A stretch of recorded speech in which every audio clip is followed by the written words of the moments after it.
Prepare your key points beforehand. Preparation is not just an act of planning, it is a form of psychological priming that transforms how others perceive you.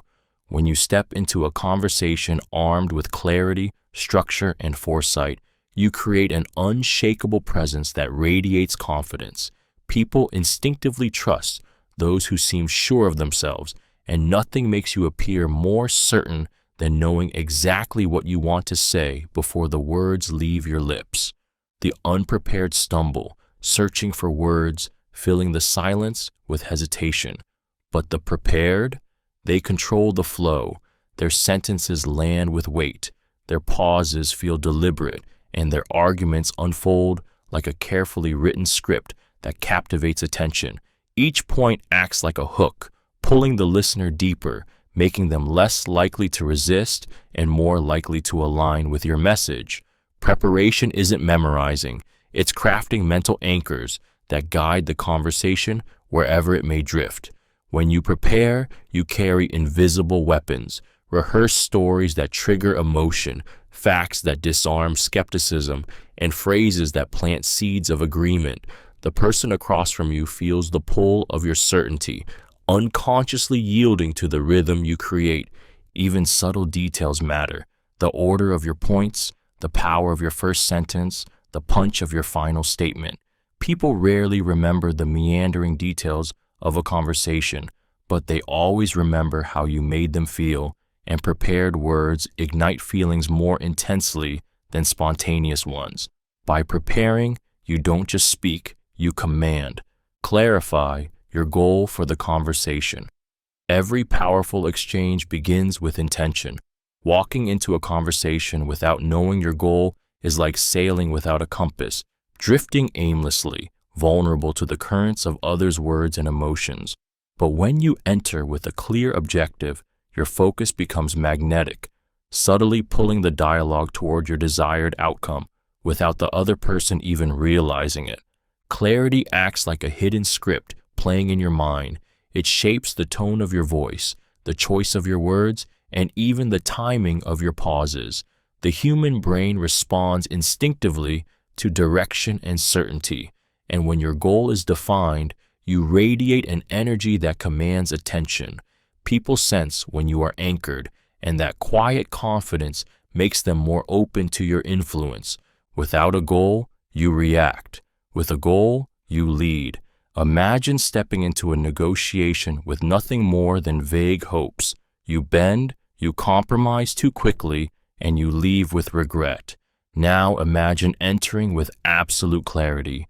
You know what you want, why you want it, and where you can be flexible. Every response you give, every story you tell, every silence you allow, all bend toward that purpose. The other person feels the inevitability of your direction, even if they can't articulate why. A clear goal is not about rigid control. It is about creating invisible boundaries for the conversation. It turns chaos into flow and transforms uncertainty into alignment. Once you define your purpose, the conversation no longer wanders. You guide it, shape it, and own it. Use a calm, steady voice. The human voice is more than sound. It is vibration, resonance, and emotional energy woven into words. A calm, steady voice carries authority that unsettled tones cannot match. When you speak without wavering, without rushing, and without sharp spikes of nervousness, you signal to the subconscious mind of your listener that you are in control, not only of yourself, but of the moment. People instinctively lean toward those who seem grounded, and your voice becomes the anchor that holds their attention. Imagine two leaders delivering the same message, one with a shaky, hurried tone, the other with slow, deliberate steadiness. The message itself may be identical, but the emotional impact is worlds apart. The hurried voice triggers doubt, unease, even dismissal. The steady one lingers, its calmness planting seeds of trust and respect that grow quietly in the listener's mind. A steady voice also creates contrast. In heated arguments, when emotions run wild, the person who maintains calm tone wields hidden power. While others escalate, you lower the temperature, and in that controlled rhythm, you become the dominant presence. The listener may not remember every word, but they will remember how your voice made them feel safe, reassured, and drawn in. There is also a physiological truth. A calm voice regulates breathing, slows heart rate, and projects certainty. It communicates patience, wisdom, and quiet strength. Each syllable feels intentional, as if chosen carefully for impact. Speaking this way makes others feel that what you are saying is not only important, but undeniable. Maintain open, relaxed posture. The body speaks long before words ever leave your lips. When you hold yourself with an open, relaxed posture, you project confidence, safety, and authority without uttering a single sentence. People are wired to read nonverbal signals instantly, often unconsciously, and your posture tells them whether to trust, respect, or dismiss you. A slouched, closed stance whispers insecurity and self-doubt, while an expansive, relaxed presence communicates that you are unshaken, grounded, and fully in command. Open posture disarms defenses. Crossed arms or hunched shoulders can make others feel you are guarded or resistant, but when you stand or sit with your chest lifted, shoulders back, and hands visible, you send a silent invitation. I have nothing to hide. That unspoken message lowers barriers and makes others more likely to open themselves in return, creating a flow of honesty and receptivity that words alone cannot achieve. Relaxation is equally powerful. Tension in the body breeds tension in the mind, and others sense it immediately. But when you appear at ease, your calm becomes contagious. Your presence feels safe, magnetic, and commanding, not because you demanded respect, but because you embodied it. People instinctively gravitate toward those who carry themselves as though the world bends to them, yet without strain or effort. An open, relaxed posture becomes the stage on which your words land. It frames you as someone who expects to be listened to, someone who does not need to prove their worth through force. Instead, you radiate a quiet dominance that draws others into your orbit and makes them want to follow your lead. Make comfortable eye contact. The eyes are windows into emotion, truth, and intention. When you make comfortable eye contact, you create an invisible tether between yourself and the other person, pulling them into your presence and holding their attention in a way that feels natural yet powerful. Too little eye contact breeds suspicion, as if you are hiding something or unsure of yourself. Too much, and it becomes an act of aggression that triggers resistance. But the right balance, steady, warm, and unforced, creates intimacy and trust that words alone cannot achieve. Eye contact signals presence. It tells the other person that you are here with them fully, not distracted or scattered. It shows confidence, as though you are unafraid to be seen, unafraid to meet their gaze without flinching. People crave to be acknowledged, to feel that their thoughts and feelings matter, and eye contact fulfills this silent desire. It validates them, making them more willing to open up, to share, and to be influenced. The effect is emotional as much as psychological. A calm gaze can soften anger, amplify connection, or intensify attraction. In negotiation, a moment of unbroken eye contact can pressure the other side into revealing more than they intended. In persuasion, it makes your words sink deeper, as if they were spoken not just to their ears, but to their very core. Comfortable eye contact is not about staring. It is about synchrony. Brief glances away, natural breaks, and a subtle return to their gaze keep the exchange human and believable. Done right, it is not simply looking, it is piercing into the heart of connection and making them feel profoundly seen. Smile when appropriate. A smile is one of the most disarming and underestimated tools of influence. It softens tension, melts suspicion, and creates a bridge of warmth that words alone could never build. When timed correctly, a smile doesn't just signal friendliness. It triggers a deep emotional response in the other person's brain, releasing dopamine and oxytocin, chemicals of trust and connection. In that instant, walls begin to crumble, and your presence feels less like a threat and more like an ally. But the true power of a smile lies in its authenticity.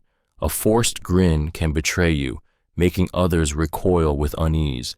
Yet a genuine, well-placed smile has the ability to shift the entire atmosphere of a room. Imagine delivering a difficult message, then softening it with a small, knowing smile. It tells the listener that while the matter is serious, you are still in control, still approachable, still human. That subtle cue can be the difference between resistance and cooperation. Smiling also conveys confidence.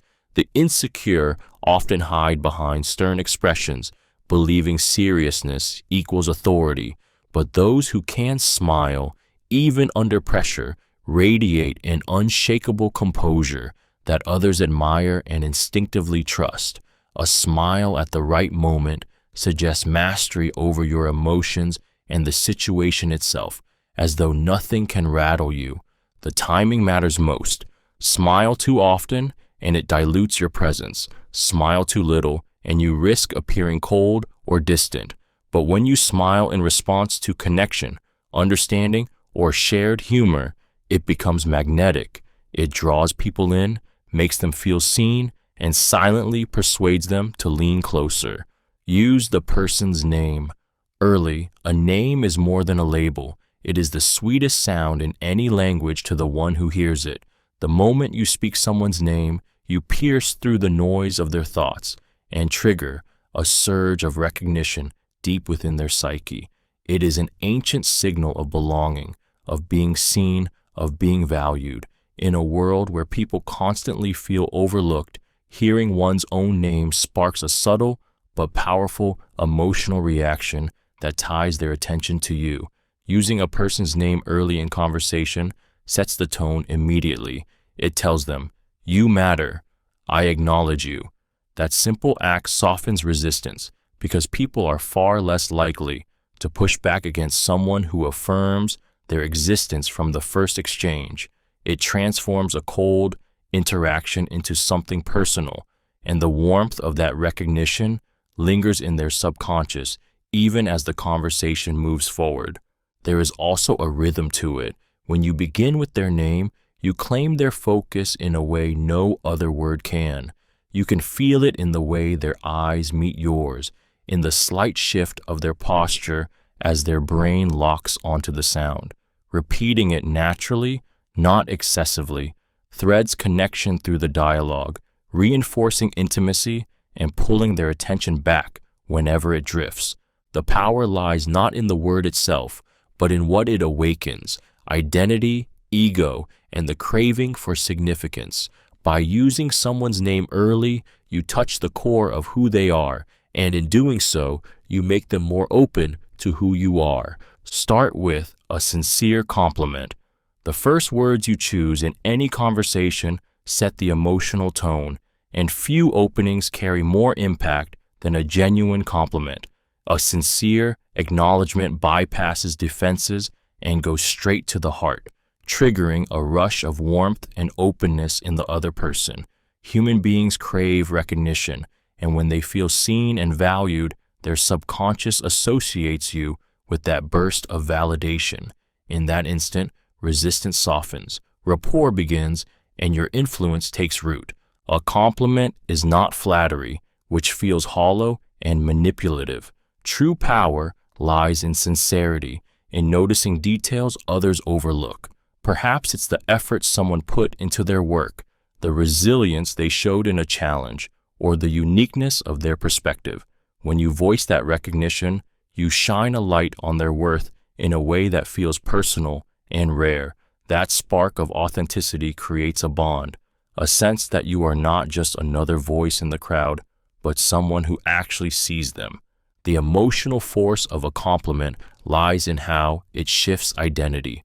For a brief moment, people see themselves through your eyes, and if your words are genuine, they will want to live up to that version of themselves. Their guard lowers, their trust rises, and their willingness to align with you grows stronger. Starting this way doesn't just warm the conversation, it plants a seed of loyalty. With one honest observation, you transform the dynamic from transactional to deeply human, setting the stage for everything that follows. Ask open-ended questions. Open-ended questions are the keys that unlock the guarded doors of another person's mind, unlike closed questions that trap answers in a cage of yes or no. Open questions release a flood of thoughts, emotions, and revelations that give you access to hidden layers of someone's perspective.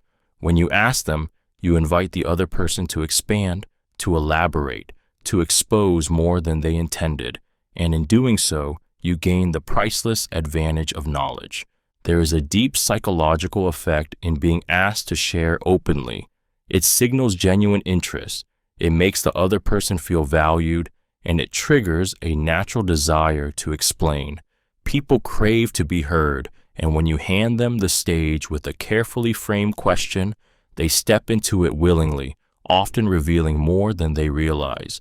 That vulnerability, that unguarded flow of words, becomes your leverage. Open-ended questions also shift the balance of control. While the other person is speaking, you are listening, gathering insights, mapping out their motivations, fears, and desires. They may feel empowered as they talk, but in truth, they are giving you the ammunition to steer the conversation in the direction you choose. Their answers shape your strategy, allowing you to lead invisibly without resistance. The beauty lies in subtlety. A simple "how did that make you feel?" or "what led you to that decision?" can spark a cascade of confession, reflection, and emotional release. And once someone begins to open themselves through their own words, they become more invested in you, more connected, and far easier to influence. Ask one question at a time. The human mind craves clarity, yet it is easily overwhelmed. When you unleash multiple questions in rapid succession, you create confusion, forcing the listener to choose which to answer and which to ignore. This scattered approach weakens your control, makes you appear impatient, and often derails the conversation. But when you ask one precise question at a time, you sharpen focus like a blade, guiding attention exactly where you want it to go. A single well-crafted question does more than gather information. It plants direction. It frames the boundaries of the response and makes the other person feel safe in addressing it fully. The brain, relieved from juggling competing demands, engages more deeply, often revealing more than it intended. In that simplicity lies power, the power to lead without force, to extract without pressure, to influence without resistance. Asking one question at a time also builds rhythm. It slows the pace, allows silence to work in your favor, and creates an almost hypnotic cadence where the other person feels compelled to answer. Each response becomes a stepping stone, guiding the conversation down the path you have chosen without them realizing how deliberately you've said it. Resist the temptation to overload. 2 questions scatter, 3 overwhelm, but 1 lands like an arrow. The listener feels heard, understood, and gently steered. In their mind, your presence becomes synonymous with clarity, while your question becomes the spark that unlocks honesty. By mastering this restraint, you transform ordinary exchanges into moments of subtle control, where every answer brings them closer to your desired outcome. Listen more than you speak. There is an undeniable power in silence, a force that few understand and even fewer master. When you choose to listen more than you speak, you shift the balance of control in a conversation without anyone realizing it. People are desperate to be heard, aching to release their thoughts, their stories, their frustrations, and when you give them that space, you become the rare presence who truly makes them feel seen. In that moment, they begin to trust you, to lean toward you, to unconsciously grant you influence over their emotions. Listening is not passive, it is an active weapon. Every nod, every subtle pause, every quiet "I see" signals that you are absorbing their words, and with each confirmation, they reveal more than they intended. While they talk, you gather information, uncover motivations, and map out the terrain of their mind, all while they feel the comfort of your attention. The one who listens knows more, and the one who knows more holds the upper hand. Those who dominate with noise often believe they are in control, but they miss what lies between the lines. The listener catches the hesitation in a voice, the flicker of doubt in a phrase, the hidden desire buried beneath casual words. By listening, you learn where to press, when to soothe, and how to guide. And here lies the paradox. The less you speak, the more your words weigh when you finally choose to release them. Silence builds tension, attention, and anticipation. Then, when you speak, every sentence strikes with the authority of someone who not only heard, but understood. Paraphrase what they said to confirm understanding. One of the most powerful ways to make someone feel truly heard is to reflect their own words back to them in your own voice. Paraphrasing is more than a listening technique. It is a psychological mirror that validates emotions, builds trust, and creates the deep impression that you understand not just their words, but their inner world. When people feel understood, their defenses dissolve and they become far more open to connection and influence. Imagine expressing a fear or frustration only to watch it drift past unheard. The sting of dismissal creates distance, frustration, even hostility. Now imagine someone saying, "So what I'm hearing is," followed by your thoughts reframed clearly and calmly. Suddenly, the storm quiets. You feel seen, respected, and acknowledged.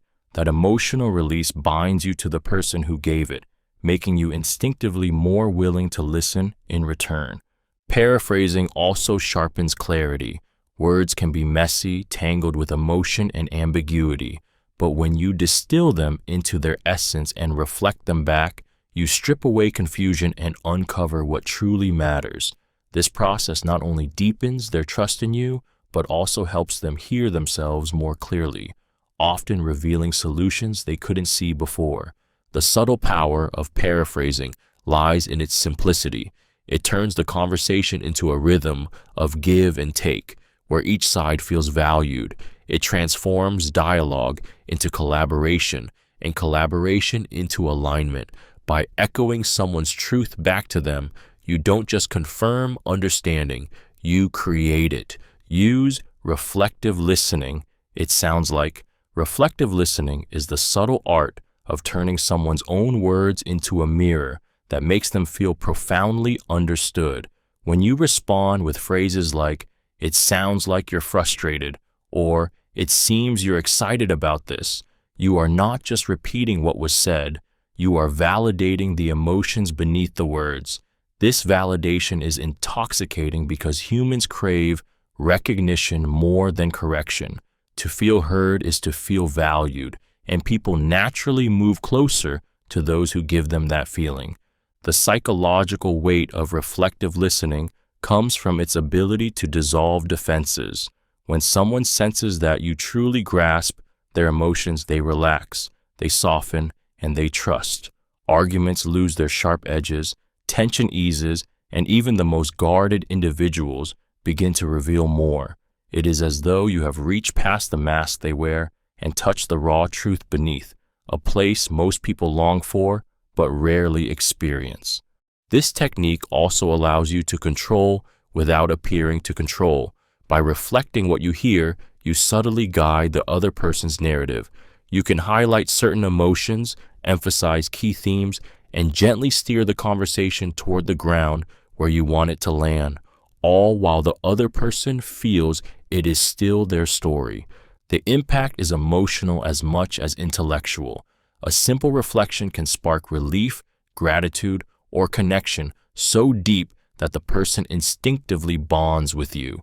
They lean closer, both physically and emotionally, pulled by the invisible power of being seen. In that space, your influence grows effortlessly. Pause before replying. Let your words land. Silence is not emptiness, it is power. In conversation, the moments you do not speak are often louder than the words you choose.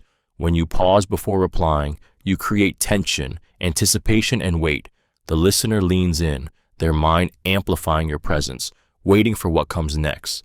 That pause transforms ordinary speech into something deliberate, something worth remembering. Most people rush to fill silence, afraid it signals weakness. But those who master the pause invert this instinct. By waiting a beat before answering, you signal control, not only of yourself but of the entire exchange. Your calmness tells the other person that you are considering their words carefully, that your response is measured, not impulsive. This makes whatever follows feel more authoritative, more meaningful, more difficult to dismiss. The pause also allows your previous words to sink deeper. Instead of being swept away in a torrent of noise, your message lingers in the listener's mind, echoing, growing in significance. Even disagreement softens in the silence as the other person begins to doubt their own thoughts, filling the void with your influence rather than their resistance. Psychologically, the pause unsettles those who crave immediate feedback. It forces them to sit in the space you control, giving you the advantage.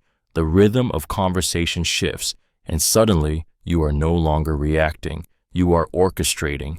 Your words arrive not as fleeting comments, but as moments of gravity. And with every pause, you remind them that you are not simply part of the conversation. You are directing it. Slow down your speech when making important points. Speed is the enemy of impact. When your words rush, they blur together and vanish as quickly as they arrive, leaving nothing behind but noise. But when you slow down, when you deliberately stretch the spaces between syllables, you command attention in a way that cannot be ignored. Each word lands with weight, echoing in the listener's mind, forcing them to lean in and feel the gravity of what you are saying. Slowing down is not hesitation, it is control. It tells the other person that you are not scrambling to be heard, but choosing to be heard. That difference triggers something deep in the human psyche. We are trained from childhood to pay attention to those who pace themselves with certainty. Teachers, leaders, storytellers, those whose voices carry the rhythm of authority. A slowed cadence signals that what follows is significant, that it deserves focus, and the brain instinctively sharpens to absorb it. This technique also bends emotion. When you slow your speech during a vulnerable confession, it pulls empathy from the listener's chest. When you pause deliberately before a bold claim, anticipation builds like a held breath. When you stretch a phrase across time, it sinks into memory as though etched there by force. Speed loses people, slowness grips them. In heated moments, slowing down can cut through chaos like a blade, disarming aggression with calm certainty. In persuasion, it transforms ordinary words into unforgettable truths. The world moves fast, people speak faster, but the one who dares to slow down becomes the one every ear bends toward. Use short, clear sentences. Words have weight, but their power is often lost in clutter. When you speak in short, clear sentences, you strip away confusion and deliver your message like an arrow, direct, sharp, and unforgettable. Long, tangled explanations cause listeners to drift, their attention scattered in the fog of unnecessary words. But brevity ignites focus. It forces the mind to grasp, absorb, and remember. In clarity lies authority, and the one who communicates with precision commands the room. Short sentences carry rhythm, and rhythm controls emotion. A single crisp line can cut deeper than a paragraph of rambling thought. I need you on this. We start now. This matters. Each phrase lands with impact, bypassing the conscious mind and striking the subconscious where decisions are truly made. The human brain craves simplicity. It clings to what is easily understood and resists what feels overwhelming. By giving your listener what their mind wants, you position yourself as a voice worth following. Clarity is not emptiness, it is refinement. Behind every short sentence is discipline, the ability to carve away filler until only the essence remains. This distillation makes your ideas appear stronger, your presence sharper, your authority undeniable. People don't admire those who speak the most. They remember those who speak what matters. When you master concise expression, silence becomes your ally. Each pause amplifies the line that came before it. Each word feels intentional, chosen, and in that precision, you create not just understanding, but impact, leaving thoughts echoing in the listener's mind long after your voice has faded. Use I statements to own opinions. Words can either build bridges or erect walls, and few choices are as powerful as how you frame your perspective. I statements carry a unique psychological force because they anchor your message in personal ownership, stripping away blame and accusation. When you say, I feel, I believe, or I need, you disarm defensiveness. Instead of sounding like an attack, your words land as an honest revelation, and honesty draws people closer. The brilliance of I statements lies in how they bypass resistance. Human beings are naturally wired to protect their ego, to shield themselves when they feel cornered or judged. You always, or you never, sparks the instinct to fight back, to justify, to argue. But I feel overlooked when this happens cannot be easily dismissed. It is not a charge against them. It is your truth. And truth spoken from the self carry a weight that demands acknowledgement. Owning your opinions also radiates strength. People respect those who stand firmly in their perspective without hiding behind blame. I statements show that you are not afraid to reveal vulnerability, and paradoxically, vulnerability is one of the most magnetic displays of power. It makes your words real, human, and difficult to ignore. Beyond conflict, I statements shape influence. When you declare, I believe this direction will create success, you project conviction. Conviction is contagious, and others unconsciously align themselves with your certainty. In moments of doubt, people follow those who sound grounded in their own truth. By framing your words through I, you become that anchor, the steady voice that others lean on and trust. Label emotions. Emotions are the invisible current beneath every conversation, often stronger than logic, often louder than reason. When you give those emotions a name, you bring the unspoken into the open, and something powerful happens. The other person feels seen. Saying, you seem frustrated, or it sounds like you're excited, is more than observation. It is validation, a mirror that reflects their inner world back to them with startling clarity. This simple act disarms defenses. People expect their emotions to be dismissed, ignored, or misunderstood, but when you label them, you cut through that expectation and deliver recognition instead. The brain responds with relief, as if a burden has been lifted. Tension eases, trust rises, and resistance weakens because you have acknowledged not just their words, but their humanity. Labeling emotions also creates leverage. By naming what others feel, you subtly guide how they process it. A frustrated person who hears you seem overwhelmed may soften into reflection rather than anger. An excited person who hears you sound determined becomes even more committed to the path you frame for them. Their emotional state bends toward the label you provide, giving you quiet influence over how the moment unfolds. The technique works because emotions crave recognition more than solutions. Once named, they lose some of their raw power, allowing reason to return. You become the calm interpreter in the storm of feelings, the one who understands what others can't articulate. And in that understanding, you gain not only their trust, but their willingness to follow where you lead. Validate feelings without agreeing with everything. Human beings crave acknowledgement more than agreement. When you validate someone's feelings, you touch the deepest part of their need, to be understood. It is not about surrendering to their viewpoint or abandoning your own. It is about saying, I see you, I hear you. Your emotions are real. That single recognition can dissolve defensiveness and unlock doors that force and logic could never open. Validation is a psychological balm. When a person feels angry, unheard, or dismissed, their body floods with resistance, and their words become shields. But the moment you validate, I can understand why that would upset you, or that must have been frustrating, their walls soften. You are not agreeing with their conclusions, but you are affirming their humanity, and that distinction is powerful. It allows the storm to pass without needing to meet fire with fire. This technique disarms because it bypasses the ego's need to fight for recognition. People stop pushing when they feel seen. By validating emotions while holding your ground on facts, you maintain control of the direction without triggering rebellion. You give them the gift of empathy while keeping the authority of your perspective. It is the art of balance, soothing without surrender, connecting without capitulating. A person whose feelings are validated often becomes far more receptive to new ideas, more willing to hear alternatives, and more likely to trust your guidance.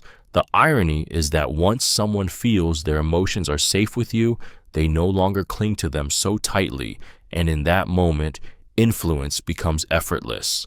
Match energy, subtly. Every conversation is an exchange of rhythm, a dance of tone and pace that either harmonizes or collides. When you subtly match the energy of the person in front of you, you create an invisible thread of connection, a sense of familiarity that whispers, "We are alike."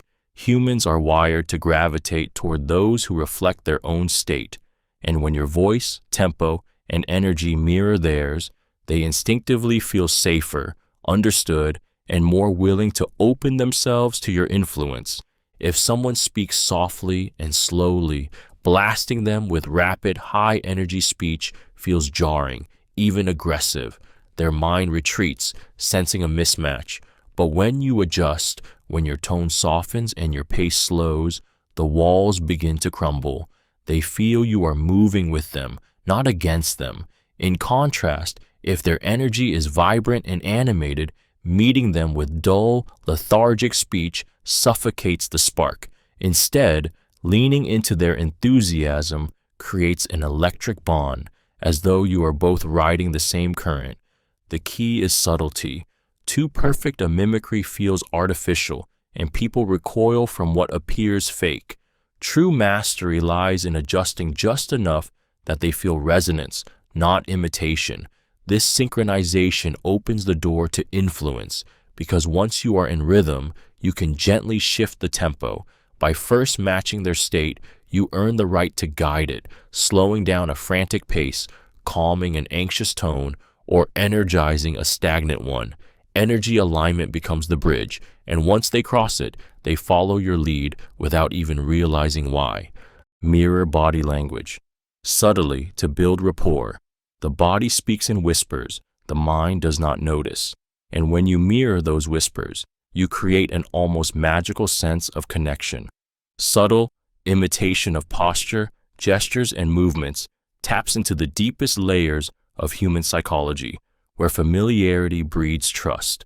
When someone sees you reflecting their stance without thinking, they feel, without knowing why, that you understand them, that you belong in their world, and that your presence is safe.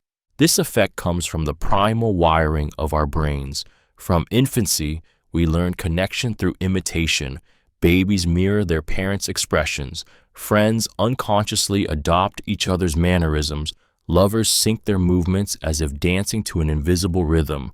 To mirror is to bond, and when you employ it deliberately, you can weave threads of rapport so strong that resistance begins to dissolve before words are even spoken. The power lies in subtlety. Cross your legs a moment after they do, lean in when they lean in, gesture with your hands when they gesture with theirs. Done naturally, it feels seamless, almost invisible. Done too quickly or too obviously, it breaks the spell and feels like mockery.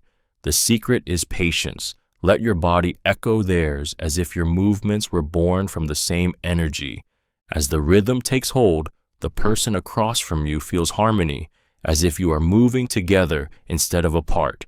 That harmony breeds comfort. Comfort breeds trust, and trust opens the door to influence. With every mirrored motion, you draw them closer, binding them in the unspoken language of belonging. Ask calibrated questions that invite problem-solving questions are not just requests for information. They are steering wheels for the mind. A calibrated question takes this power further, shaping not only what the other person thinks about, but how they think about it. Instead of cornering someone with yes or no traps, you open a door that leads them down a path of your design. When you ask, "How do you see us moving forward?" or "What would make this workable for you?" you force the other person into problem-solving mode, but within boundaries you've set. These questions bypass defensiveness. Direct challenges spark resistance, but calibrated questions feel collaborative, even respectful. They hand control to the other person while silently framing the direction of their answers. This illusion of choice is intoxicating. They believe they are leading the conversation, when in truth, they are walking the path you've carefully lit. The beauty lies in how the brain reacts. Problem-solving engages logic, creativity, and ownership. Once someone begins constructing a solution, they become invested in it, less likely to oppose it, and more likely to see you as an ally rather than an adversary. You trigger not only compliance, but cooperation. Calibrated questions also buy you time. They shift pressure back onto the other person, forcing them to think, to reveal, to expose. Every answer gives you more information, more leverage, and more control, all while appearing non-confrontational. With the right question, you don't just guide the conversation, you subtly engineer the reality they choose to believe. Offer a concise summary at natural breaks. Conversations are rivers, fast, twisting, sometimes overwhelming. People lose track of where they started, where they're heading, and why they are even moving at all. This is where the power of a concise summary emerges. By pausing at natural breaks and distilling what has been said, you seize control of the flow. You become the guide who lifts the fog, the one who shows the map and reminds everyone exactly where they stand. A summary is not repetition, it is refinement. It extracts the essence, the beating heart of what has been exchanged, and places it back in front of the listener in clear, undeniable form. When you say, "So what we've established so far is," or "What I'm hearing is," you are not only clarifying, you are subtly positioning yourself as the authority, the one who defines reality in that moment. People are far more likely to accept the path you set once you've reminded them of how far they've already agreed with you. There is an emotional trigger buried inside this act. Summaries reassure. They tell the listener, "You have been heard. Your words matter enough to be captured." That validation creates safety, and in safety, compliance grows. At the same time, you anchor the conversation, reducing confusion and eliminating the escape routes of ambiguity. Each summary is like a checkpoint on a journey. It steadies the listener, strengthens rapport, and makes them more willing to continue walking with you. And when you choose the right moment to summarize, your words transform into invisible signposts that lead them exactly where you want them to go. Use specific examples instead of vague claims. The human mind craves images, not abstractions. When you speak in vague claims, your words scatter like smoke, slipping through attention and leaving little behind. But when you ground your message in specific examples, you give it flesh and blood, something the listener can see, feel, and believe. Specifics transform ideas from distant concepts into lived realities, and reality is what persuades. Imagine saying, "Our team works hard." It drifts past, unremarkable. Now imagine saying, "Our team stayed until midnight last week to finish the launch ahead of schedule." The difference is night and day.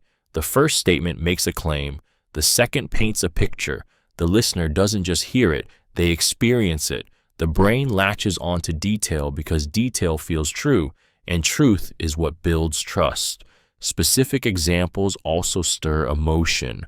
A vague claim triggers little more than polite nods, but a concrete story awakens empathy, excitement, even outrage. Customers love this product is forgettable. One customer told me it saved her 3 hours a day and let her attend her daughter's recital is unforgettable. It moves beyond logic into the realm of feeling, where real influence lives. Vagueness is safe, but it is also powerless. Specificity requires courage to show, not just tell, to prove, not just assert. But once you wield it, your words no longer float in the air. They strike, they anchor, they linger. Each example becomes a memory, and each memory binds the listener closer to your perspective without them even realizing it. Tell a short, relevant story to illustrate a point. Stories are the oldest form of influence, older than logic, older than debate. When you tell a story, you bypass the critical mind and speak directly to emotion, to imagination, to memory. Facts may be argued, but stories are felt, and what is felt becomes unforgettable. A short, relevant story slips past defenses, embedding your message in images and emotions that linger long after the words are gone. The brain responds to stories differently than to raw information. When you share a fact, only the language centers light up. But when you tell a story, the listener's brain mirrors the experience. You describe a taste, they imagine it. You describe fear, they feel it. You create not just understanding but participation, as though they lived the moment themselves. That emotional resonance makes your point undeniable because it becomes their memory too. The relevance is what seals its power. A wandering anecdote feels like fluff, but a sharp story tied directly to the conversation feels like revelation. It frames your idea in a way that logic alone cannot. Instead of telling someone what to think, you let them experience why it matters. And experiences transform more than instructions ever will. Stories are persuasion disguised as entertainment. They capture attention, stir emotion, and carry your message deeper than any argument could reach. When delivered briefly and with purpose, a story becomes a Trojan horse, your point hidden inside, carried past skepticism, and planted deep in the listener's heart where it quietly takes root. Use sensory detail in stories briefly. Stories are the Trojan horses of influence, slipping past defenses and planting emotions deep in the mind. But what makes a story truly unforgettable is the way it engages the senses. When you describe the sharp scent of coffee in a tense morning meeting or the weight of silence in a crowded room, you transport the listener into your experience. Their brain doesn't just hear your story, it feels it, sees it, smells it. For a moment, your reality becomes theirs. This is no accident. Neuroscience shows that sensory language activates the same areas of the brain as direct experience. When you say her voice cracked like glass, the listener's mind doesn't process words. It simulates the sound, the fragility, the break. You bypass logic and enter the realm of emotion, where decisions are truly made. Used briefly, sensory detail is devastatingly effective. Too much, and the spell breaks, but just enough anchors the listener in the moment, making your point vivid and impossible to forget. A negotiation framed with the heat of fluorescent lights and the taste of stale air feels heavier than one recited in sterile terms. A lesson wrapped in the shimmer of candlelight and the echo of laughter lingers long after the conversation ends. The listener may not remember every fact you present, but they will remember how the story made them feel in their body. And once the body remembers, the mind follows. By weaving in sensory threads, you tether your words to emotion, and emotion is the leash that leads behavior. Use contrast.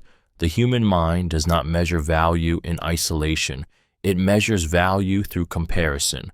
Contrast is the secret lever that makes something appear larger, smaller, better, or worse simply by what you place beside it. When you master the use of contrast, you can shape perception with startling ease. The same offer that seems ordinary on its own becomes irresistible when placed against a weaker alternative. The same idea that feels bold becomes safe when set next to something extreme. Contrast plays directly on the brain's survival instincts. From our earliest days, we learn to judge danger, opportunity, and safety by comparing one option to another. Is this path darker than the other? Is this fruit fresher than that one? These primal calculations still drive modern decisions, and in conversation, you can awaken them. By presenting two realities side by side, you don't argue. You let the mind convince itself. Imagine telling someone about a solution that costs $500. On its own, the number might sting, but first show them a clumsy, overpriced alternative at $1,500, and suddenly your offer feels like salvation. Or consider painting a picture of chaos and frustration before revealing your method of clarity. Instantly, your way becomes not just appealing, but necessary. This technique also intensifies emotion. Joy feels brighter when contrasted with despair. Calm feels deeper after turmoil. Your words can create highs and lows that make the listener's emotional journey unforgettable. Contrast is not about deception. It is about framing reality so the difference becomes undeniable. The moment you place two options in their mind, their choice bends toward the one you intended all along. Anchor expectations with a clear baseline. The first frame you set in a conversation becomes the lens through which everything else is judged.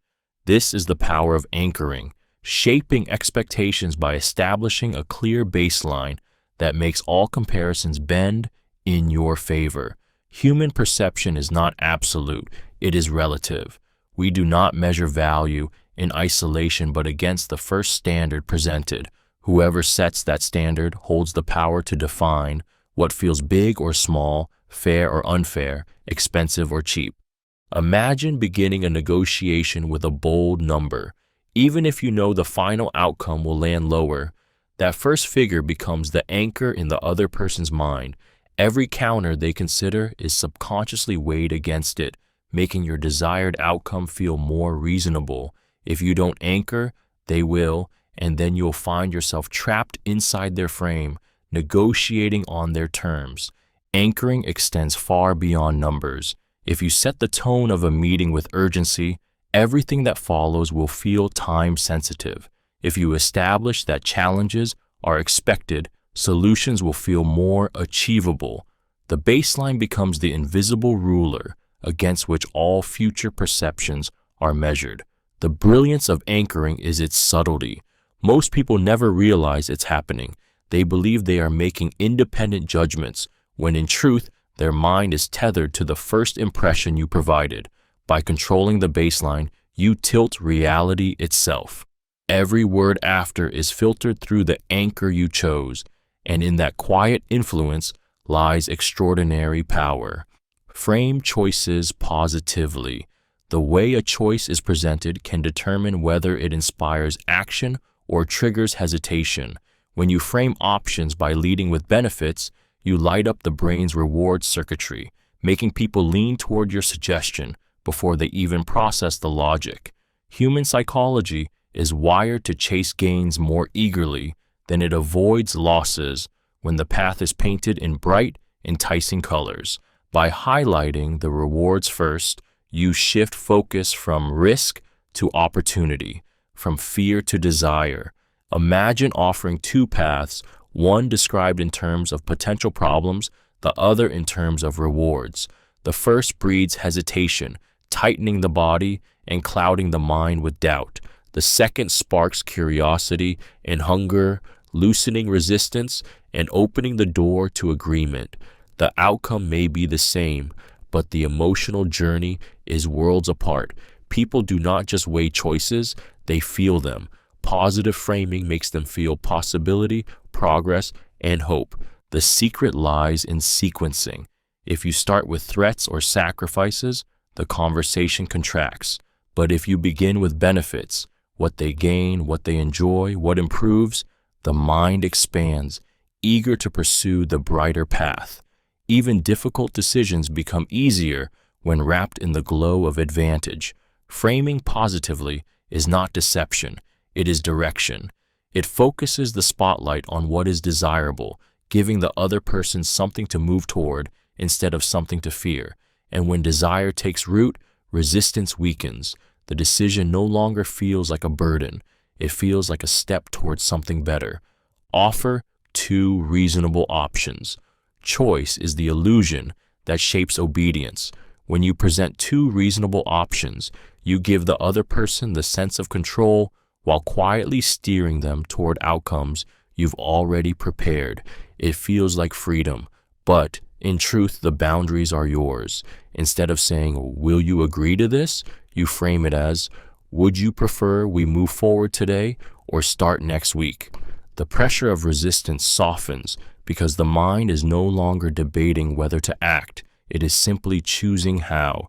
This works because the brain craves structure. Too many options overwhelm, while no options at all spark rebellion. But two clear, balanced choices slip past defenses like a key in a lock. The listener feels empowered, respected, even valued, as though their voice determined the path. Yet both paths lead where you want them to go. The elegance lies in subtlety.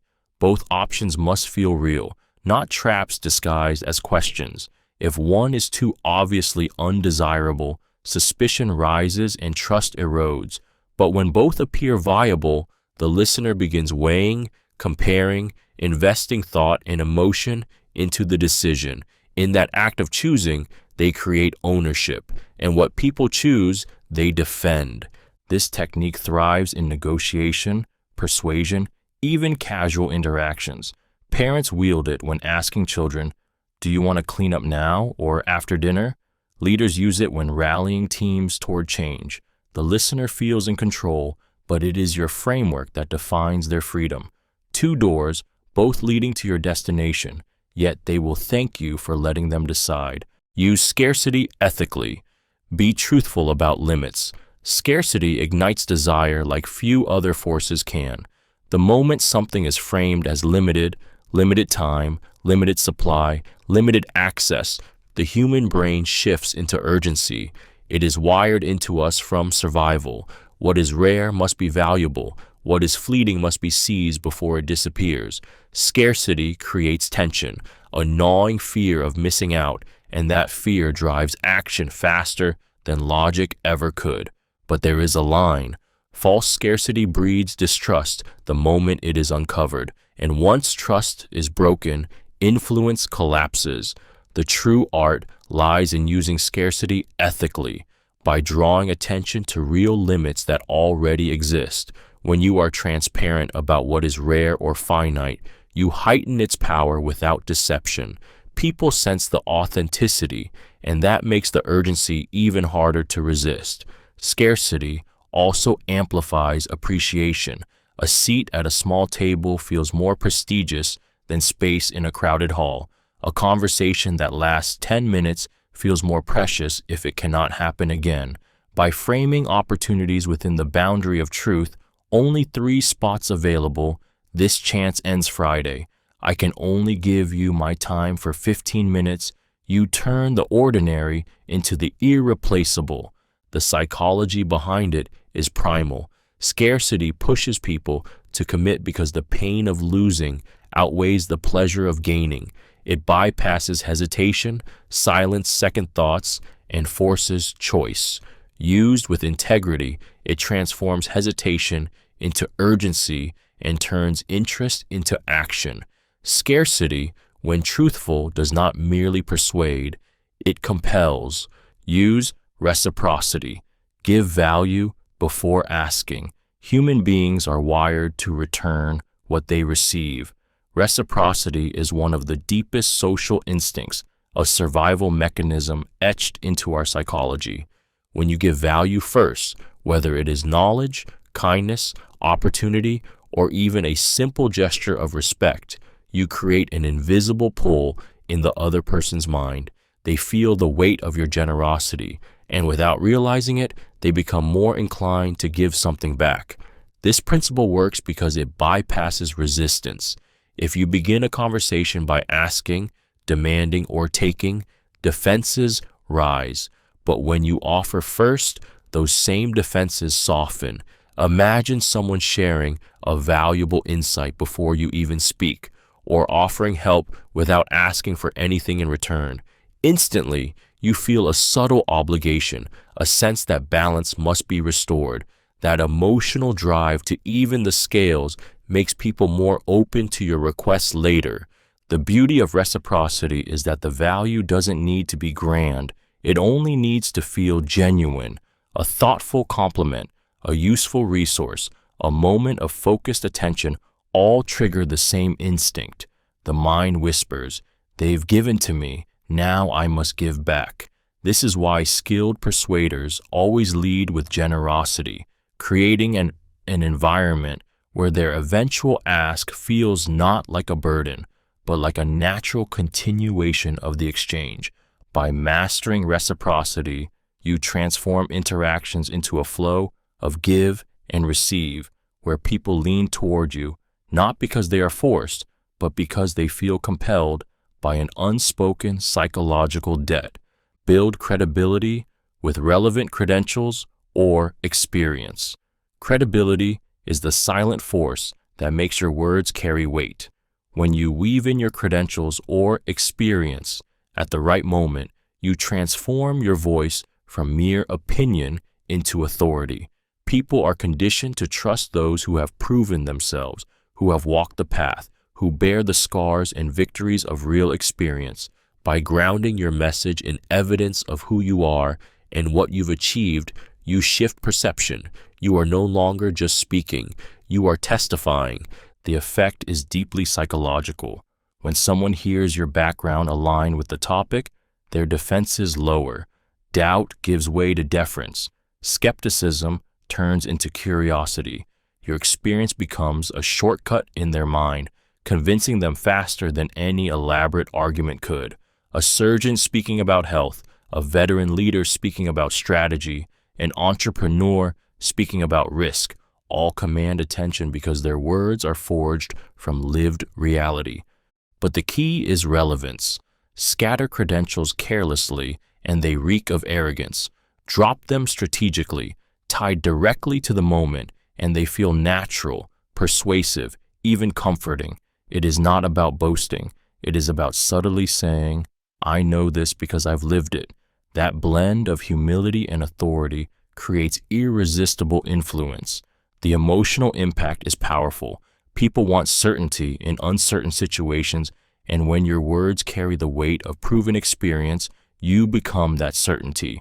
They lean toward you, not just for your ideas, but for the confidence that following you means stepping onto a path already tested and proven. Cite concrete facts, not hearsay. Words without proof drift away like smoke, but facts land with the weight of stone. When you ground your message in verifiable truth, you bypass skepticism and command attention. A listener may dismiss opinion, they may argue against speculation, but they cannot easily wrestle with a number, a study, a documented reality that anchors your words in something larger than yourself. Facts spark trust because they strip away uncertainty. In a world filled with noise and exaggeration, the voice that says, "Here is the evidence," cuts sharper than any emotional appeal alone. When you cite that a process improved efficiency by 37%, or that a study tracked the behavior of 10,000 people over 5 years, you awaken the part of the brain that craves certainty. Doubt shrinks, confidence rises, and your credibility grows stronger with every detail you can prove. Hearsay, on the other hand, is fragile. It collapses under pressure, and once your reliability is questioned, it is difficult to restore. People remember when someone overpromises, when they claim authority but cannot back it up. Each unverified word chips away at influence until even your truths sound hollow. But when you wield facts with precision, they become weapons and shields. They silence critics, empower allies, and transform your voice into one of authority. Delivered calmly, without arrogance, they make you appear not just persuasive, but undeniable. The listener may still resist emotionally, but facts linger like anchors, pulling their mind back toward your version of reality long after the conversation ends. Admit uncertainty. Honestly, there is a strange paradox in influence. The moment you admit uncertainty, your credibility often grows stronger. People expect arrogance. They expect rehearsed perfection. They expect mass of certainty plastered over doubt. But when you strip that away and say, I don't know for sure, or there's some uncertainty here, you tap into a deeper psychology. You signal authenticity, and authenticity is magnetic. The human mind is wired to detect deception, even in subtle tones. When someone pretends to know everything, suspicion sharpens. But when you openly admit limits, the listener relaxes. They sense no trick, no hidden agenda, only truth. That honesty breeds trust, and trust multiplies your influence far beyond what forced confidence ever could. Admitting uncertainty also reframes power. Instead of shrinking you, it makes your other points land harder. If you are willing to confess where knowledge is incomplete, then what you declare with certainty must carry weight. Listeners unconsciously think if they're this honest about not knowing, then when they say they do know, it must be solid. This honesty also creates intimacy. Vulnerability disarms. A leader who admits, I don't have all the answers, but here's what we can do, inspires more loyalty than one who fakes omniscience. A negotiator who acknowledges risk feels more trustworthy than one who insists everything is guaranteed. By daring to show imperfection, you wield a hidden authority. People lean closer not because you dazzled them with flawless knowledge, but because you showed them something rare, truth without disguise. And that truth makes your voice impossible to ignore. Ask permission before offering advice. Advice, no matter how valuable, can feel like an intrusion if it arrives uninvited. Human beings are fiercely protective of their autonomy, and when advice is forced upon them, their instinct is to resist, even if the suggestion is wise. But when you ask permission before offering guidance, you disarm that resistance and transform advice from an imposition into a gift. The simple act of asking, would you like my thoughts on this, restores control to the other person, and in granting that control, they become far more open to what you have to say. This technique works because it respects pride and ego. Everyone wants to feel capable of handling their own problems. When you ask permission, you acknowledge their independence instead of undermining it. The psychological shift is subtle, yet powerful. Instead of feeling corrected, they feel chosen. They invited your voice into their situation, and that choice makes your words land with deeper impact. Permission also heightens attention. Once someone agrees to hear your advice, they subconsciously prepare themselves to receive it. Their guard lowers, their focus sharpens, and your words sink deeper. What could have been dismissed as interference is instead absorbed as trusted counsel. In moments of tension, this approach can turn potential conflict into collaboration. By giving them the authority to say yes or no, you strengthen the bond between you, and when they say yes, the advice becomes not yours alone. It becomes shared, a co-created path forward, and that sense of ownership makes them far more likely to act on it. Use constructive questions instead of accusations. Accusations ignite fire. The moment you say, "Why did you mess this up?" or "How could you do that?" defenses rise, walls go up, and the conversation turns into battle. But when you replace accusations with constructive questions, you transform conflict into cooperation. Instead of sparking shame and resistance, you invite reflection, dialogue, and problem solving.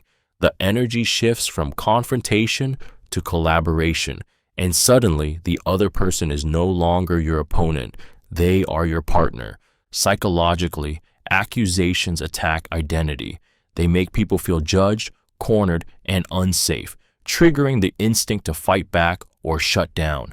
Questions, however, respect autonomy. They open space, suggesting curiosity rather than condemnation. A simple shift from "you're wrong" to "what led you to that conclusion" changes everything. It allows the other person to explain, to feel heard, and most importantly, to reconsider their stance without losing dignity. Constructive questions disarm because they create a sense of choice. They don't force compliance, they invite exploration. How do you think we can prevent this next time? Doesn't just avoid blame, it plants seeds of responsibility. The person becomes invested in finding solutions, not because you forced them, but because you guided them there. This technique works because it taps into human pride. Nobody wants to be accused, but everyone wants to be respected and involved. By framing your challenges as questions, you channel their energy into answers instead of excuses, and in those answers, you find influence, resolution, and often more than you dared to demand outright. Reframe objections as opportunities to clarify. Objections are not walls, they are doors disguised as resistance. When someone pushes back, most people panic, defend, or retreat, but the skilled communicator leans in and transforms the objection into an opening. Every "I'm not sure this will work" is not rejection. It is an invitation to explain, to illuminate, to guide the other person closer to your vision with greater clarity than before. Reframing an objection shifts the energy instantly. Instead of treating it as conflict, you treat it as curiosity. That's a great point. Let's unpack it. Diffuses defensiveness and signals that you are listening, not battling. The listener feels respected, not dismissed, and in that moment, their guard lowers. By welcoming resistance instead of fearing it, you turn tension into trust. Psychologically, objections reveal the hidden fears or doubts beneath the surface. Left unspoken, they fester, but once voiced, they give you something to work with. By clarifying, you bring shadowed uncertainty into the light, making it smaller, less intimidating. The very act of addressing it makes you appear stronger, calmer, more authoritative, while your explanation fills the space with reassurance. Handled this way, objections become gifts. Each one allows you to refine your message, tailor it to the listener, and remove barriers that might have blocked agreement later. The audience walks away not only persuaded, but grateful that you took their hesitation seriously. What began as resistance becomes connection, and what could have ended the conversation instead propels it forward with greater conviction. Break complex ideas into 3 to 4 chunks. The human mind craves order. When faced with a flood of information, it resists, it retreats, it forgets. But when complexity is carved into clear, digestible chunks, 3 or 4 distinct pieces, the brain relaxes. It recognizes a pattern it can grasp, and suddenly, what once felt overwhelming becomes simple, structured, and memorable. This is not just communication, it is psychological design. There is magic in the number 3. Stories are told in 3 acts. Jokes land in 3 beats. Arguments persuade with 3 reasons. The brain finds rhythm and closure in such groupings, and when you add a 4th, it still feels complete without tipping into overload. More than 4 fragments, and comprehension slips away. Fewer, and the message feels thin. By breaking complexity into these units, you plant stepping stones across what might otherwise feel like an endless river. Listeners rarely recall every detail of what you say, but they remember the framework you give them. Say, there are 3 key points, and you've given their mind a hook, a promise that guides their attention.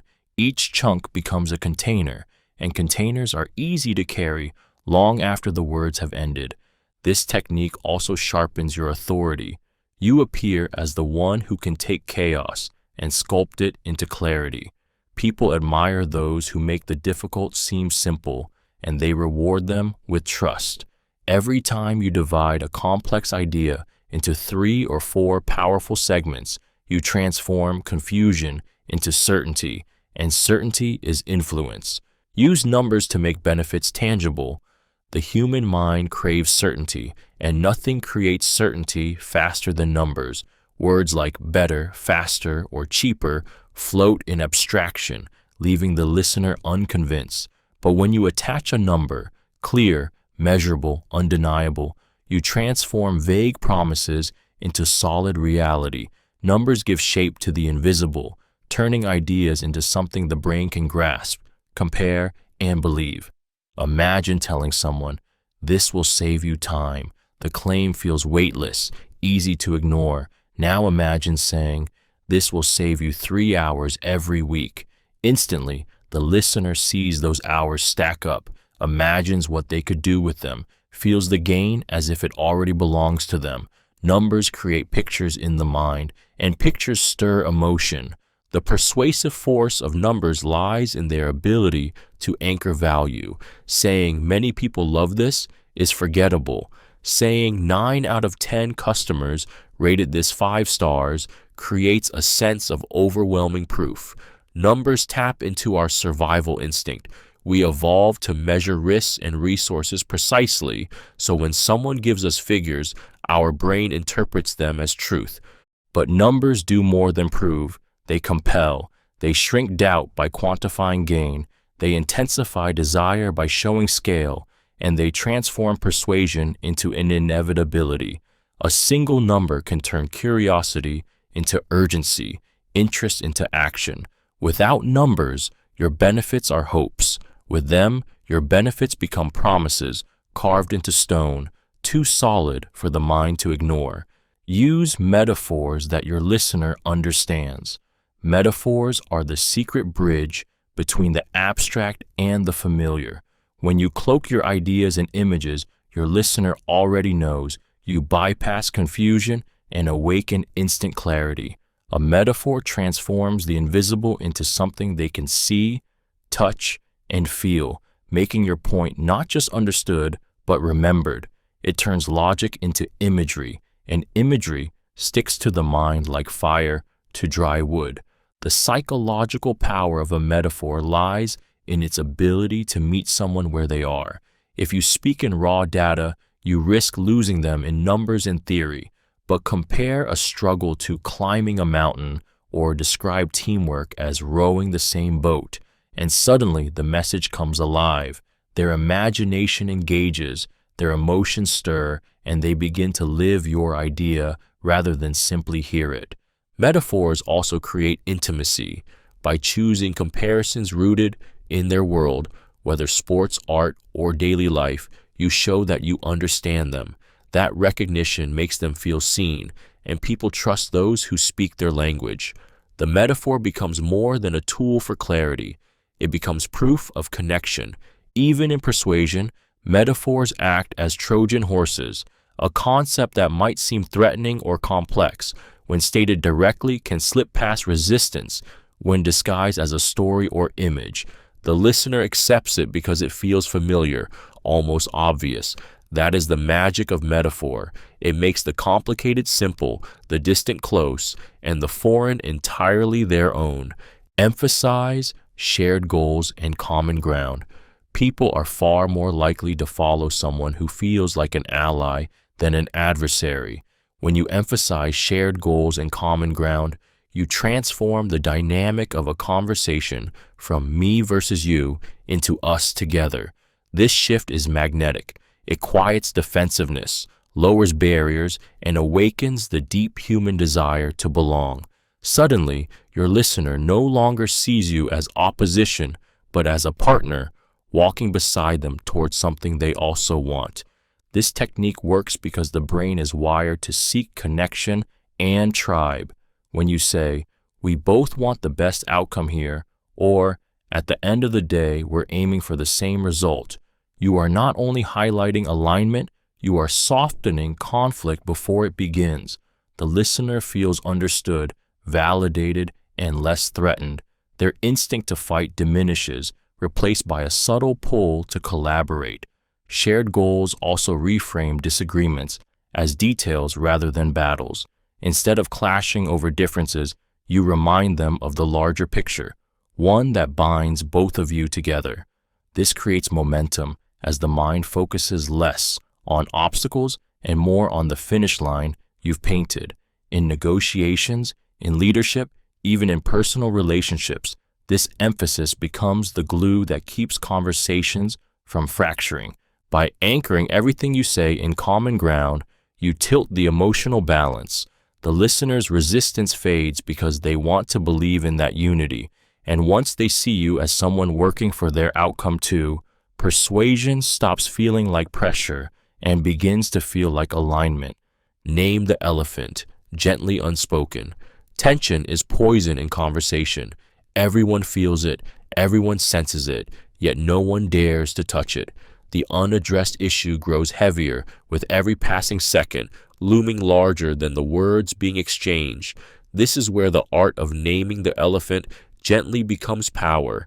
By giving voice to what others are too afraid to say, you release the pressure in the room, but by doing it softly, you do not trigger defense. You open a door. When you acknowledge the obvious with calm honesty, I sense some hesitation here, or it feels like there's an unspoken concern, you become the one brave enough to surface truth. That bravery commands respect. The listener feels relief because finally someone has noticed what they could not bring themselves to express. Yet the gentleness matters just as much as the naming. Delivered harshly, it becomes accusation.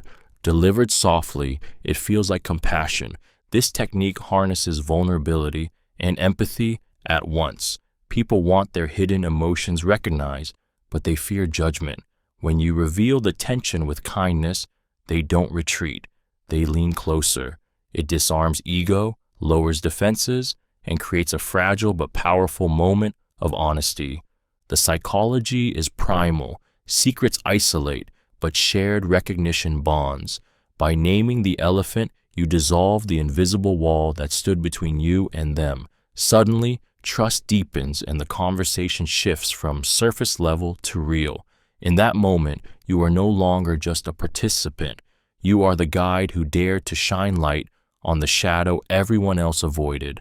Use tactical silence to invite more from the other side. Silence unsettles most people, yet in the hands of someone who understands its power, it becomes one of the most persuasive tools in conversation.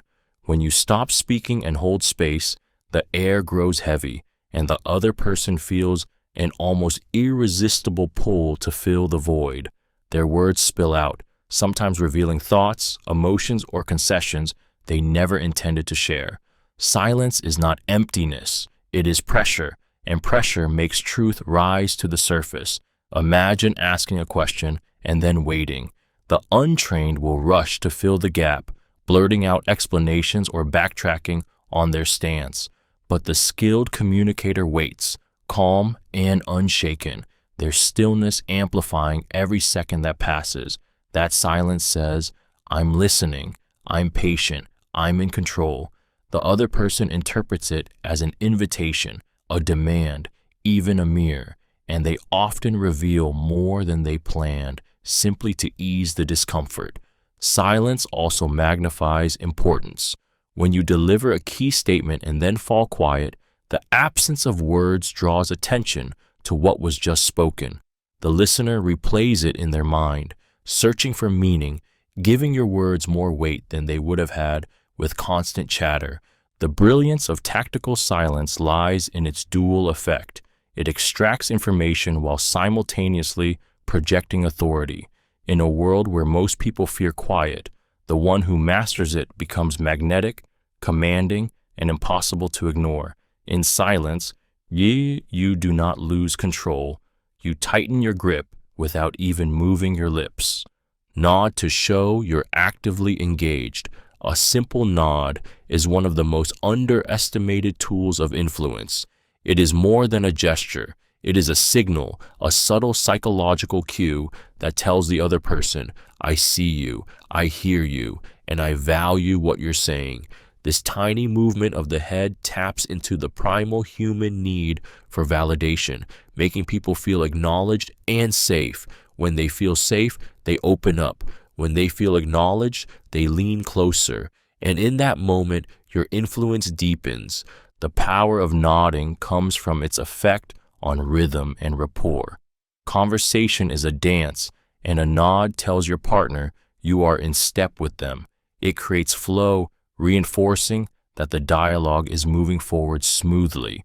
When someone speaks and sees you nod, their brain registers approval and encouragement, prompting them to continue and reveal more. The more they speak, the more information you gain, and the more control you hold over the direction of the exchange. Nodding also triggers reciprocity. Humans are wired to mirror, and when you nod, they instinctively nod back, unconsciously aligning themselves with your presence. That alignment, subtle as it is, translates into agreement. It is as if their body has said yes before their mind has even caught up. Done too often, a nod loses its weight.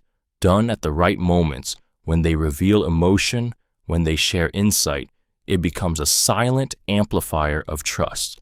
The listener doesn't just hear your words, they feel your engagement, and that feeling is what binds them closer to you.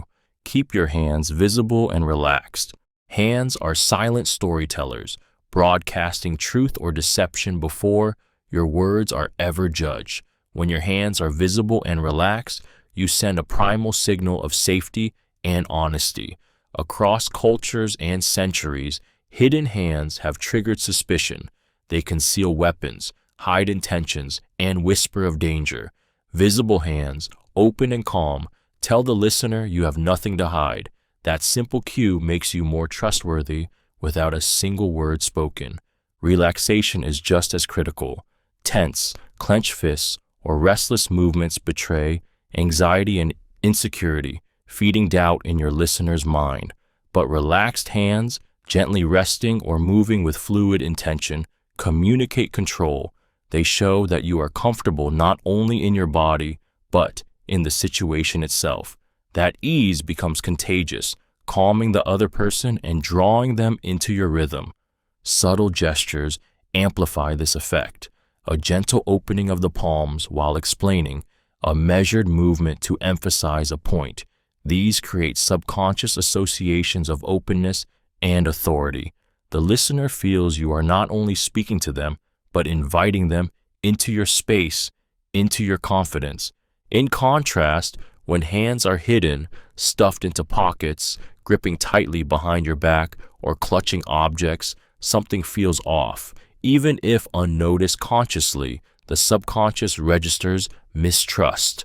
Every audience, every partner, every stranger is scanning, however faintly, for these cues. Keeping your hands visible and relaxed turns your body into an unspoken declaration. I am steady, I am open, I am in control.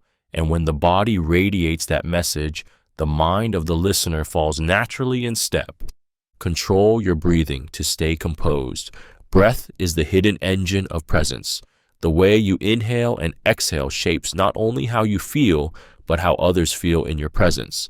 Shallow, rapid breaths betray nervousness, feeding anxiety that seeps into your voice, your posture, your words.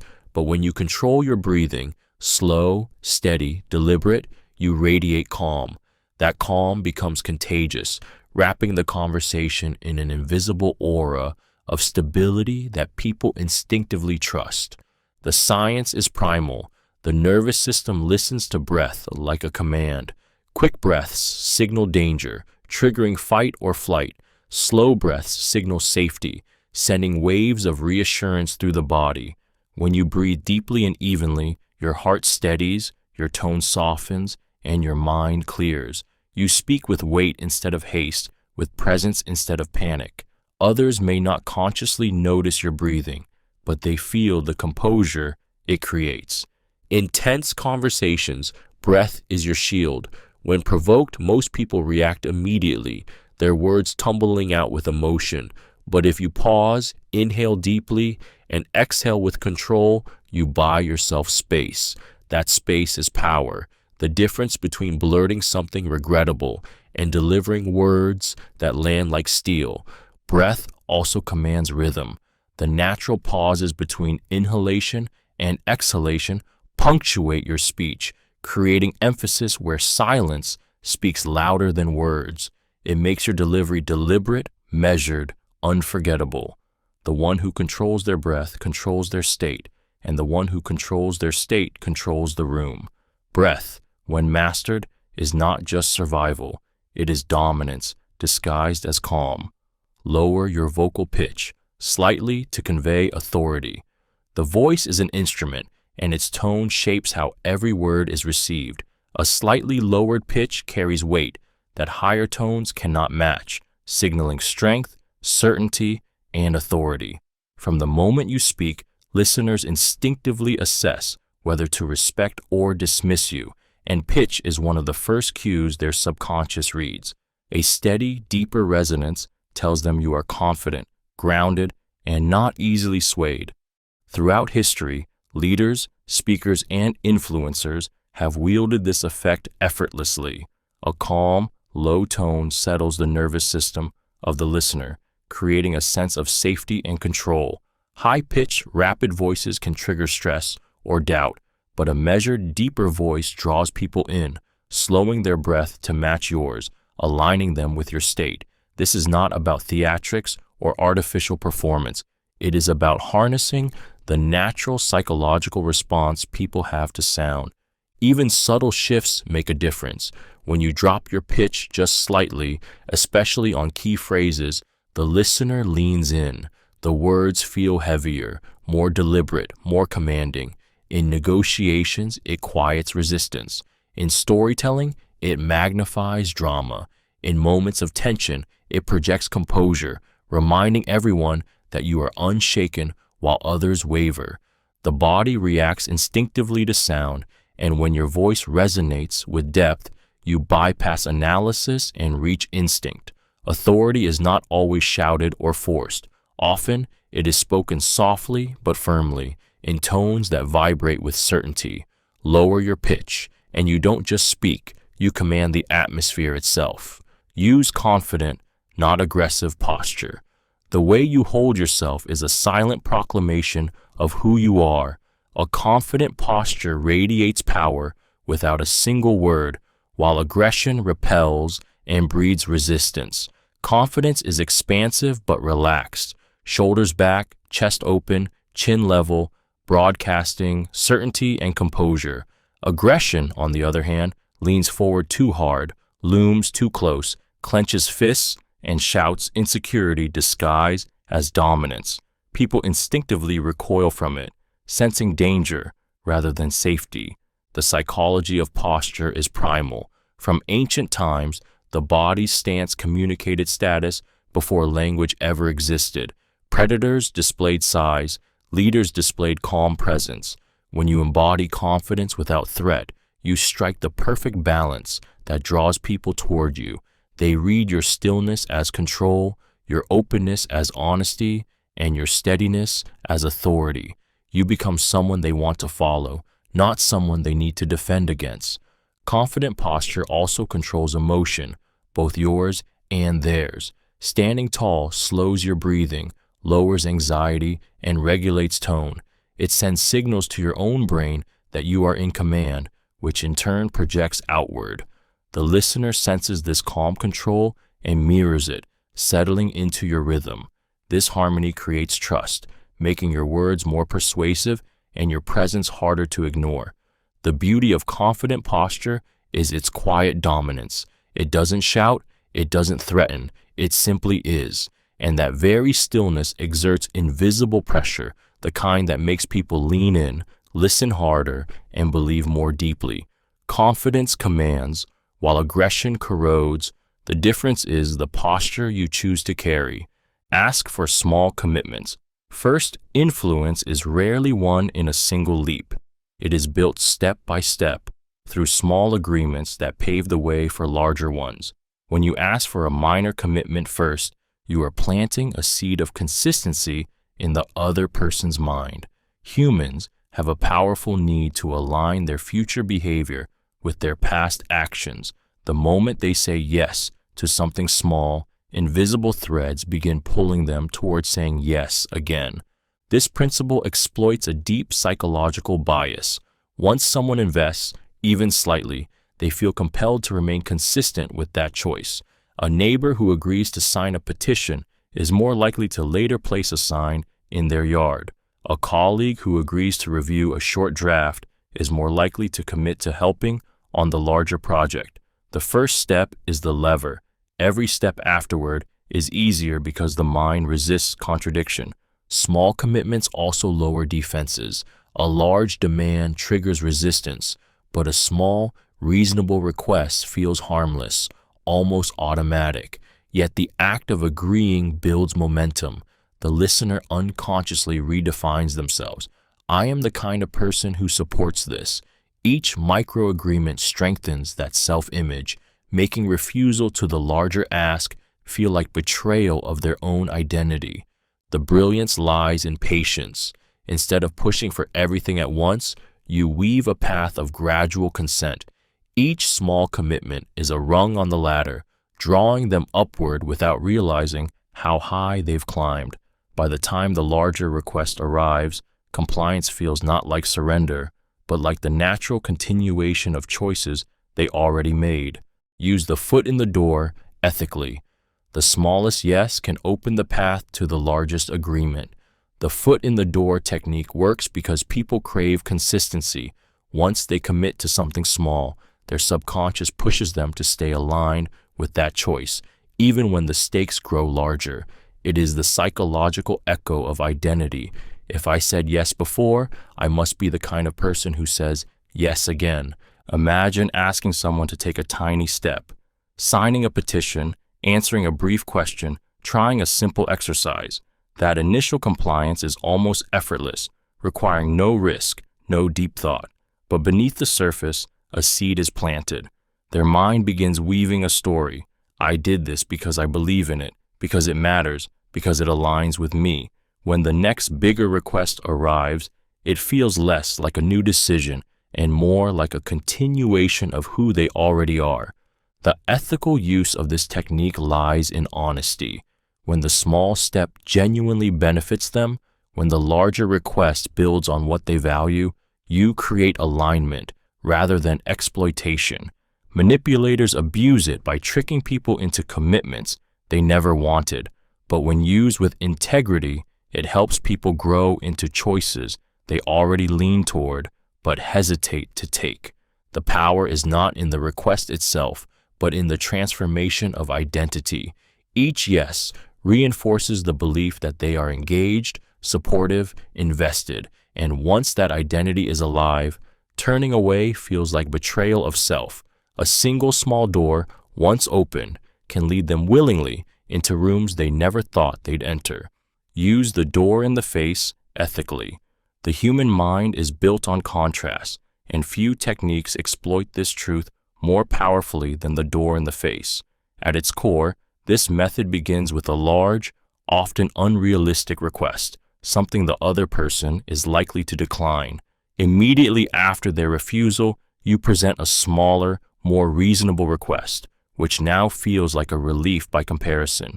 What once might have seemed burdensome is reframed as fair, even generous, because the brain clings to the contrast between the two. Picture asking someone for a massive favor they cannot possibly agree to. They decline, perhaps feeling a pang of guilt for saying no. Then you follow with your real request, smaller and far more achievable.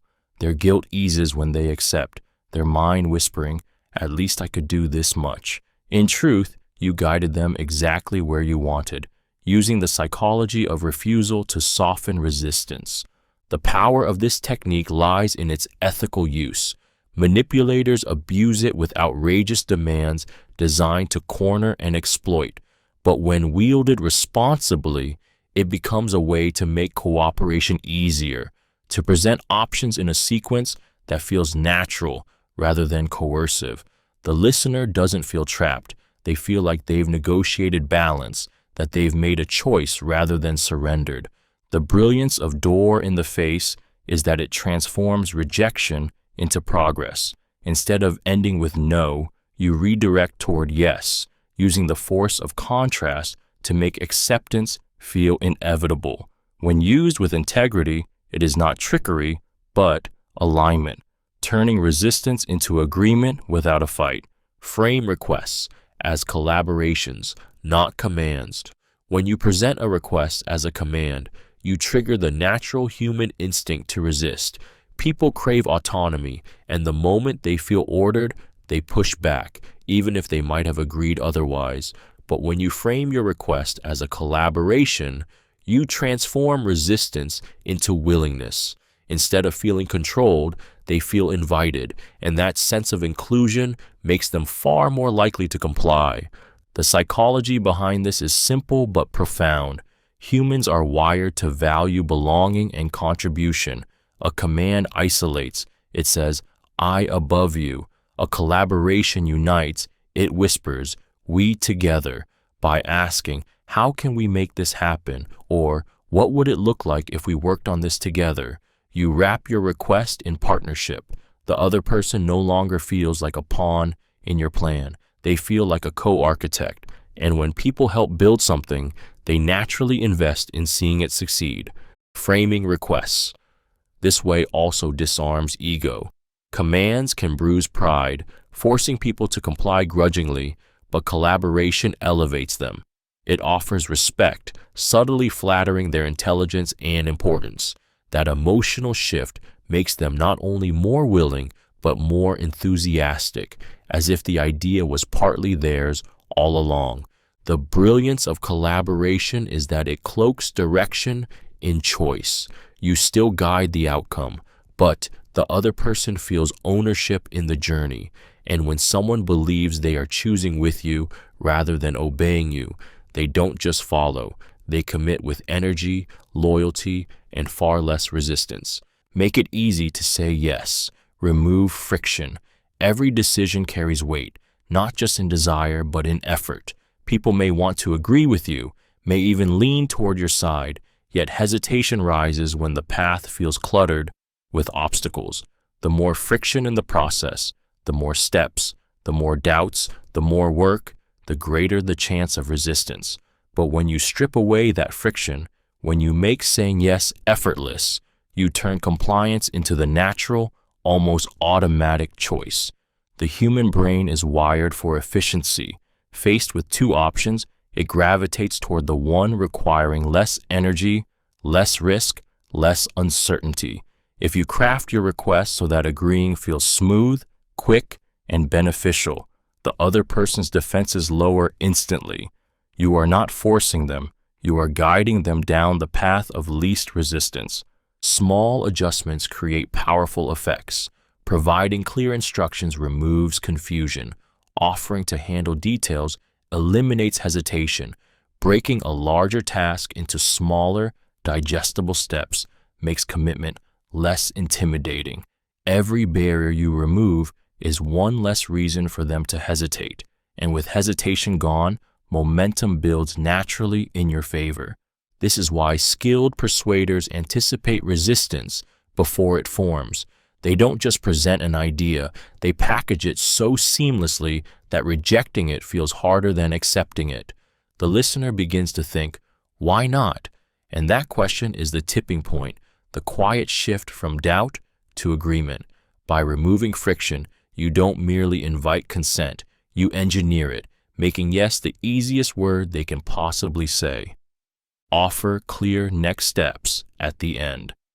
Every conversation, no matter how engaging, risks dissolving into nothing if it ends without direction.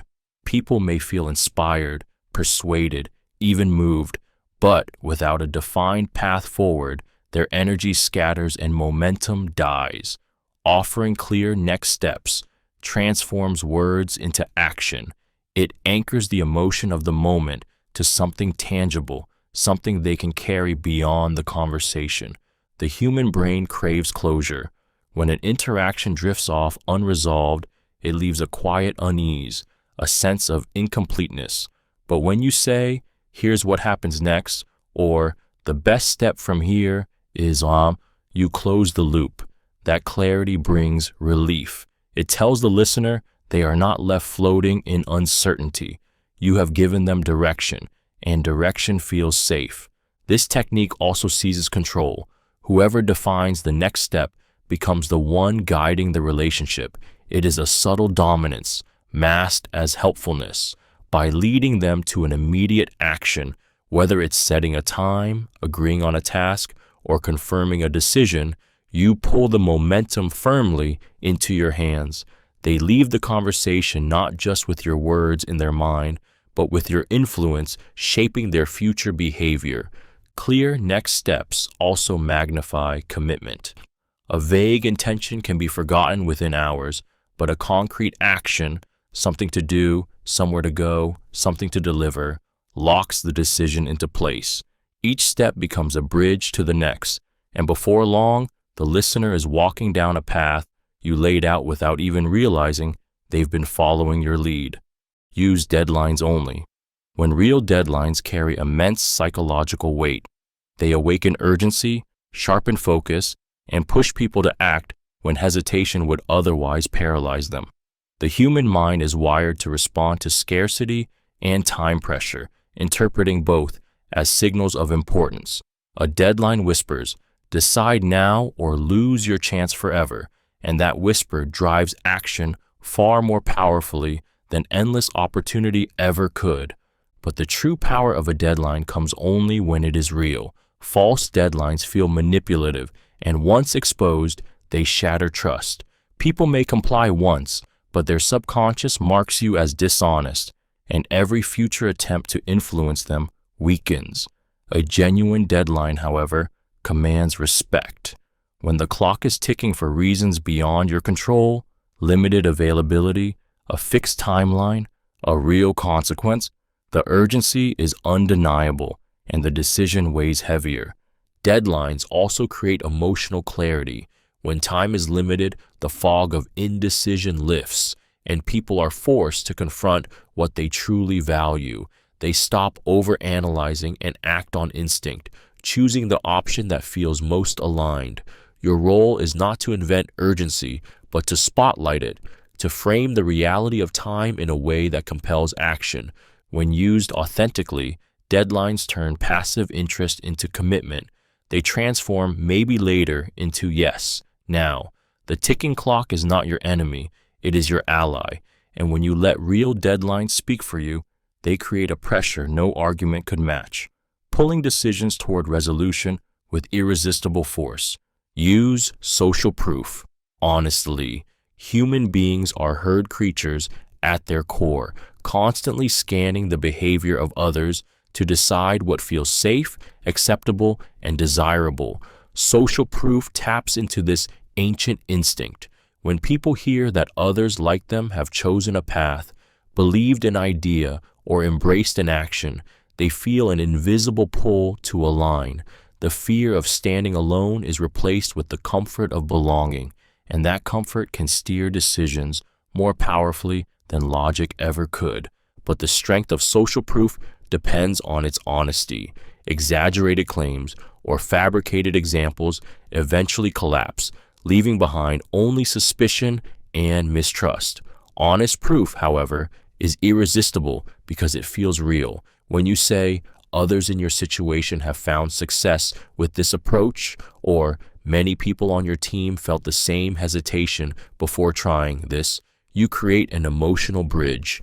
The listener no longer feels isolated in their uncertainty. They feel part of a larger, validated movement. The effect is magnified when the proof mirrors their identity. People trust the behavior of those they see as similar to themselves far more than abstract statistics or distant success stories. A student is swayed by fellow students, a professional by their peers, a parent by other parents. The closer the mirror, the stronger the influence. When used truthfully, social proof doesn't just persuade, it comforts. It tells people they are not leaping alone into the unknown, but stepping onto a path already walked by others.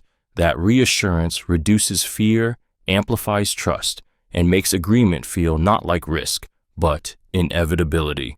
Use the person's values language. Words are more than sounds. They are symbols of identity. Every person carries a private lexicon shaped by their values, and when you echo that language back to them, you speak directly to their core, saying freedom, family, or growth to someone who treasures those ideals is not just communication, it is resonance. It tells them you see them, understand them, and align with what matters most in their world. The secret lies in listening. People reveal their values constantly, often unconsciously, in the way they describe goals, frustrations, and dreams. One may talk of stability and security, another of adventure and risk. To one, fairness is sacred. To another, success is the guiding star. When you adopt their words, their metaphors, their cherished phrases, you bypass logic and strike directly at identity. And identity is where decisions are born. This technique is powerful because people defend their values fiercely. When your message is framed in their own language, they no longer feel persuaded. They feel affirmed. Agreement then feels less like compliance and more like self-expression, as if saying yes to you is saying yes to themselves. Even subtle shifts carry enormous weight. Telling a detail-oriented person that a plan is precise ignites confidence. Telling a visionary that it is transformational sparks excitement. The facts may be the same, but the words reshape reality. By weaving their values into your voice, you create a mirror they cannot resist, and in that reflection, they find not only agreement, but allegiance. Reduce cognitive load. Be simple and structured. The human mind is not built for clutter. When you overload someone with tangled explanations, endless details, or scattered thoughts, their brain shuts down. Confusion breeds resistance, and resistance kills persuasion. But when you strip away the excess and present your message with simplicity and structure, you create clarity. And clarity is irresistible. People lean toward what feels easy to grasp and recoil from what feels heavy. Cognitive load is the invisible weight we carry while processing information. Every unnecessary word, every irrelevant tangent, every complicated phrase adds bricks to that burden. Eventually, the listener cannot hold it anymore, and they let go, not just of the details, but of your influence. By speaking simply, you lift the weight from their mind. By structuring your points, you hand them a clear path to follow. Instead of wrestling with meaning, they glide with you effortlessly. This technique is not about dumbing down. It is about sharpening focus. You choose the essential, package it cleanly, and deliver it in a rhythm their mind loves to absorb. The power of structure, beginning, middle, end, first, second, third, gives the brain hooks to hang on to. It makes your words stick, replaying themselves in memory long after the conversation ends. Simplicity also feels like authority. The one who makes the complex appear effortless is perceived as the one who truly understands it. By reducing cognitive load, you are not only making yourself easier to follow, you are making yourself impossible to forget. Call out ambiguity and offer clarity. Uncertainty is the breeding ground of doubt, and doubt is the enemy of influence. When words are vague, when intentions are left foggy, the human mind instinctively fills the gaps with suspicion. People fear what they cannot see clearly. But when you call out ambiguity and replace it with sharp, unshakable clarity, you seize control of perception. You become the voice that cuts through confusion, and in that moment, you are trusted above all others. Ambiguity leaves listeners restless. They wonder what is hidden, what is unsaid, what trap might lie beneath the surface. Their guard stays high, their willingness to follow restrained.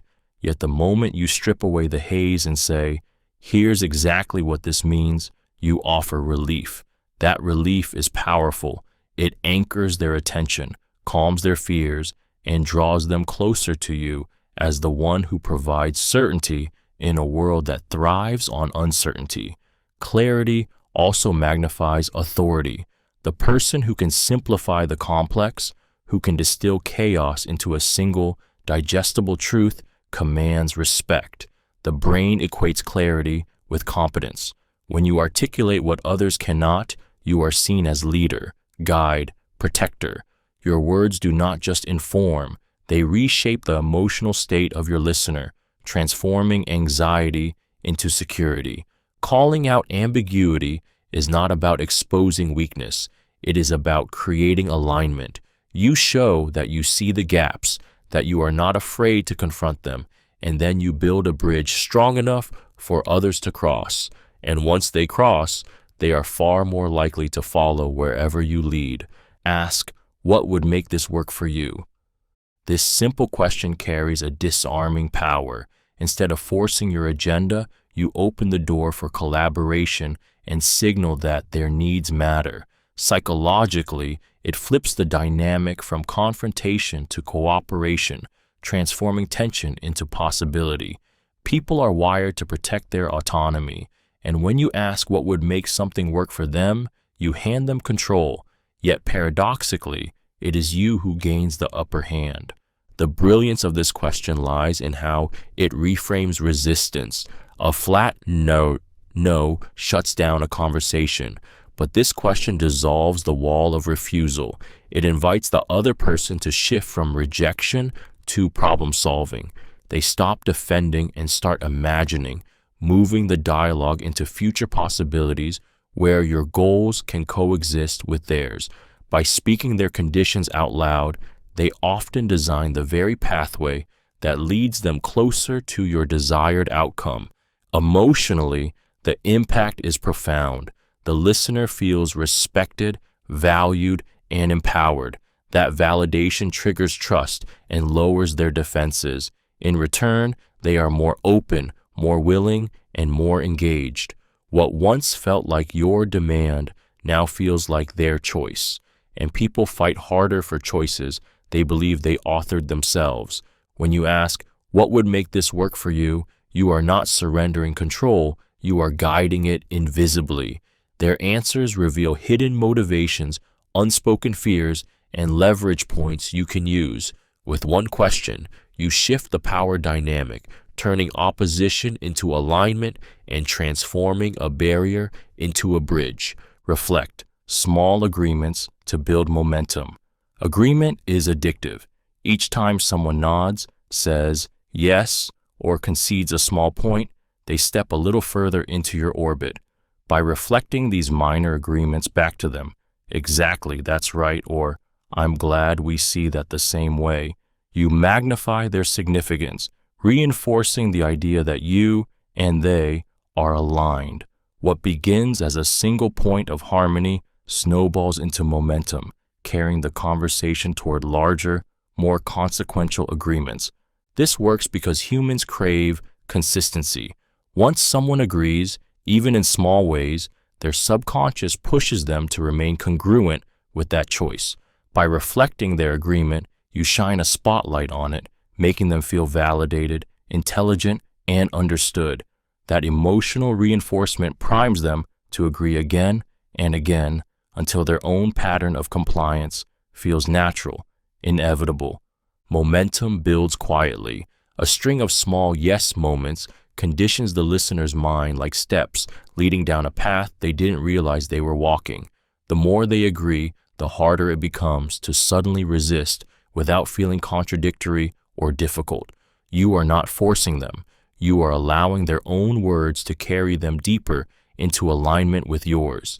This technique thrives in negotiation, sales, and persuasion alike.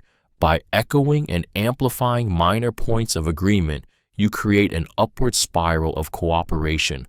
The listener feels like progress is being made, that the two of you are moving forward together. And when the pivotal moment comes, the final yes is not a leap, but the natural conclusion of every smaller one they've already given. Use strategic compliments about effort and intent. Compliments are more than kind words. They are psychological keys that unlock trust, warmth, and openness. Yet the most powerful compliments are not about surface traits like appearance or luck. They are about effort and intent. When you recognize the struggle behind someone's achievement or the sincerity in their actions, you strike a chord far deeper than flattery ever could. You affirm not just what they did, but who they are. People hunger to feel seen for their effort. A simple "you worked hard on this" acknowledges the invisible hours, the sacrifices, the persistence that often go unnoticed. That validation floods them with pride and gratitude, making them associate you with the rare experience of being fully understood. Complimenting intent.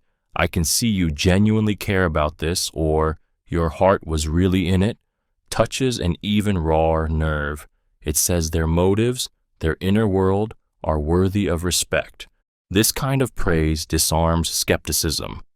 Empty compliments can trigger suspicion, but effort-based recognition feels real, earned, undeniable. It cannot easily be dismissed because the person knows in their bones how much work or sincerity they poured in. Hearing it reflected back creates a bond, a sense of closeness that bypasses defenses and softens resistance. Strategic compliments also plant seeds of identity. When you tell someone they are hardworking, caring, or dedicated, they begin to embody that identity even more strongly. They want to live up to the image you have mirrored back to them. In that quiet, subconscious shift, influence takes root, and the listener moves closer to your orbit without even realizing why. Reiterate the benefits to them specifically. People listen with one dominant question echoing in their minds: what does this mean for me? No matter how impressive your idea, how logical your argument, or how passionate your delivery, if the listener cannot connect it to their own gain, the impact dissolves. By reiterating the benefits directly to them, tying every advantage back to their personal needs, desires, or fears, you transform abstract persuasion into intimate relevance. General promises rarely ignite action. This solution improves efficiency, feels distant, almost forgettable. But when you say, "This will save you 2 hours every day so you can finally leave work on time," the benefit is no longer an idea. It is a vision they can feel. You are not just offering improvement. You are offering freedom, relief, or success that touches their life directly. That emotional tether is what compels people to act. Repetition sharpens this effect. Stating the benefit once plants the seed, but reiterating it throughout the conversation waters it until the listener's mind can no longer separate your solution from their own future. Each reminder reinforces the emotional link, ensuring the benefit feels undeniable and uniquely theirs. The brilliance lies in specificity. Benefits tailored to the individual trigger ownership, a sense that the outcome was designed for them alone. And once someone feels that personal connection, they begin to defend it, to argue in favor of what you've presented, as though it was their idea from the start. Reiterating benefits isn't repetition. It's engraving desire deeper until it becomes part of their vision of themselves. Reframe negative language into opportunity. Language words shape perception, and perception shapes reality. When you take negative language and reframe it into the language of opportunity, you alter not only how others hear you, but how they feel about the situation itself. A problem becomes a challenge, a failure becomes a lesson, a risk becomes a chance. The shift seems subtle, but in the human mind, it is seismic, transforming dread into hope, resistance into possibility, and hesitation into momentum. The brain clings to words like anchors. Negative phrasing triggers fear responses, tightening the body and narrowing focus to danger. But opportunity language expands attention, opening mental doors to solutions and action. Say, "We're facing a serious problem," and people brace for impact. Say, "We have a chance to improve this," and suddenly, energy shifts. They lean in, not back. The message is the same, but the frame dictates the emotional response. This technique works because people crave possibility. They want to believe there is a way forward, and the language you choose provides that belief. By reframing, you become the one who brings light into the room of doubt, the one who transforms despair into direction. That emotional uplift ties them to you, making them more receptive and loyal. Reframing is not denial, it's redirection. It acknowledges reality, but paints it in colors that spark action rather than paralysis. Each time you replace negativity with opportunity, you reshape how people experience the moment. And in that reshaping, you quietly seize control of not just the conversation, but the future it creates. Use humor lightly and self-deprecatingly if appropriate. Laughter is a shortcut to connection, dissolving barriers faster than logic or persuasion ever could. When you use humor with a light touch, you disarm tension, soften resistance, and invite the other person into a moment of shared humanity. Humor sparks dopamine in the brain, making the experience of speaking with you pleasurable, memorable, and magnetic. It's not about telling jokes, it's about creating warmth. Self-deprecating humor, when used sparingly, is even more powerful. By playfully acknowledging your own flaws or limitations, you project humility instead of arrogance. This lowers defenses and makes you relatable, the opposite of threatening. People instinctively lean toward those who don't take themselves too seriously, who can laugh at their own imperfections without shame. A well-placed remark like, "I'm probably the only one who could spill coffee on a closed cup," transforms you from distant authority into approachable ally. But timing is everything. Humor must never feel forced, cruel, or excessive. Too much, and it undermines seriousness. Too little, and tension lingers unbroken. The art lies in balance, just enough levity to lighten the mood without erasing the weight of your message. Psychologically, humor creates a bond. When two people laugh together, they synchronize, their guard drops, and a subtle sense of trust emerges. That trust becomes the soil where influence takes root. A single shared laugh can turn skepticism into openness, awkwardness into rapport. And when done with restraint, your humor doesn't just entertain, it makes your presence irresistible. Avoid absolutes. Few things trigger resistance faster than absolutes. Words like always, never, everyone, or no one slam doors shut in the listener's mind. They spark instant defensiveness because deep down, people know life is rarely so black and white. The moment they hear an absolute, their brain races to find exceptions, to prove you wrong, to protect their autonomy. What could have been agreement turns into silent rebellion. Avoiding absolutes keeps the path open. When you say, "this often happens," or "in many cases," you invite reflection instead of confrontation. Your words feel flexible, human, real. The listener leans in rather than pushing back because they cannot argue with possibility. Possibility feels safe, while absolutes feel like chains, and no one wants to be bound by someone else's rigid definition of truth. There is also a deeper psychology at play. Absolutes feel like attacks on identity. Tell someone, "you always do this," and you force them to defend themselves. Tell them, "it seems this happens sometimes," and you give them room to explore without shame. You have not cornered them, you have guided them. That shift preserves dignity, and dignity is the soil where influence grows. Great persuaders know that absolutes kill nuance, and nuance is where connection lives. By choosing softer language, you create an atmosphere where your ideas flow past defenses. Your message becomes harder to resist because it doesn't demand blind agreement. It allows the listener to step into it willingly, believing the choice was theirs all along. Use conditional phrasing. Words shape reality, but conditional phrasing bends it in subtle ways that bypass resistance. When you say, "if we did this, would you?" or "imagine if this happened, how would it feel?" you invite the listener into a mental simulation rather than a direct confrontation. The mind lowers its defenses because it is not being told what to do. It is being asked to explore a possibility. And once someone imagines a scenario, they begin to feel its reality as though it already exists. Conditional phrasing works because it shifts pressure into curiosity. Demands trigger defiance. Suggestions spark consideration. A question like, "Would you be open to trying this if it solved your problem?"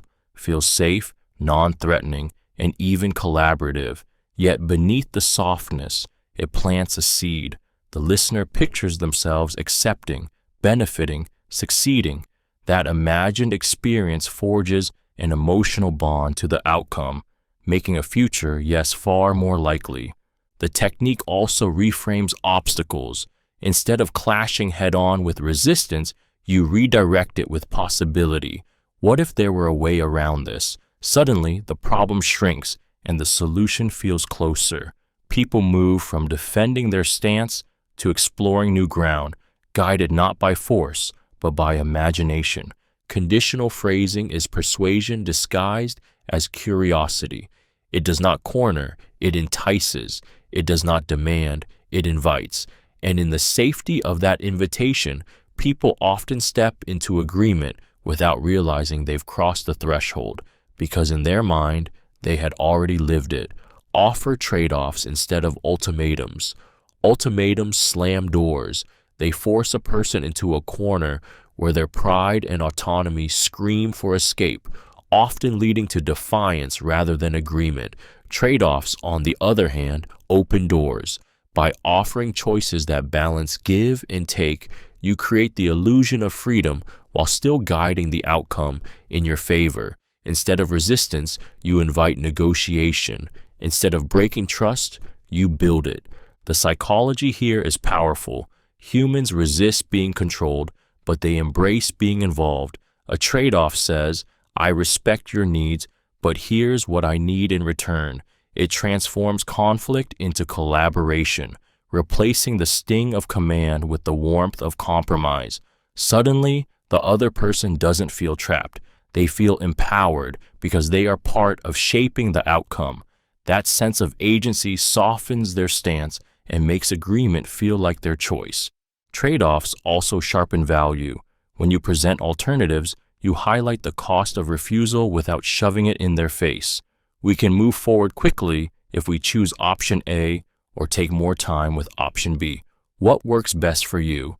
Either path keeps you in control, but they feel the dignity of decision. In that dignity lies compliance, often more enthusiastic than forced submission ever could bring. The brilliance of trade-offs is that they disguise direction as dialogue. You remain in charge of the frame, but they walk away believing they shaped the solution. And when people believe the choice is theirs, they embrace it with conviction instead of resentment. Set and respect boundaries politely. Boundaries are invisible lines of power, and how you draw them determines how others treat you. When you set boundaries with calmness and politeness, you communicate strength without hostility. You show that you know your worth, that you will not bend beyond what is reasonable, yet you do so in a way that earns respect instead of resistance. The listener feels your firmness, but they also feel your composure, and that combination commands attention more than aggression ever could. Polite boundaries disarm conflict.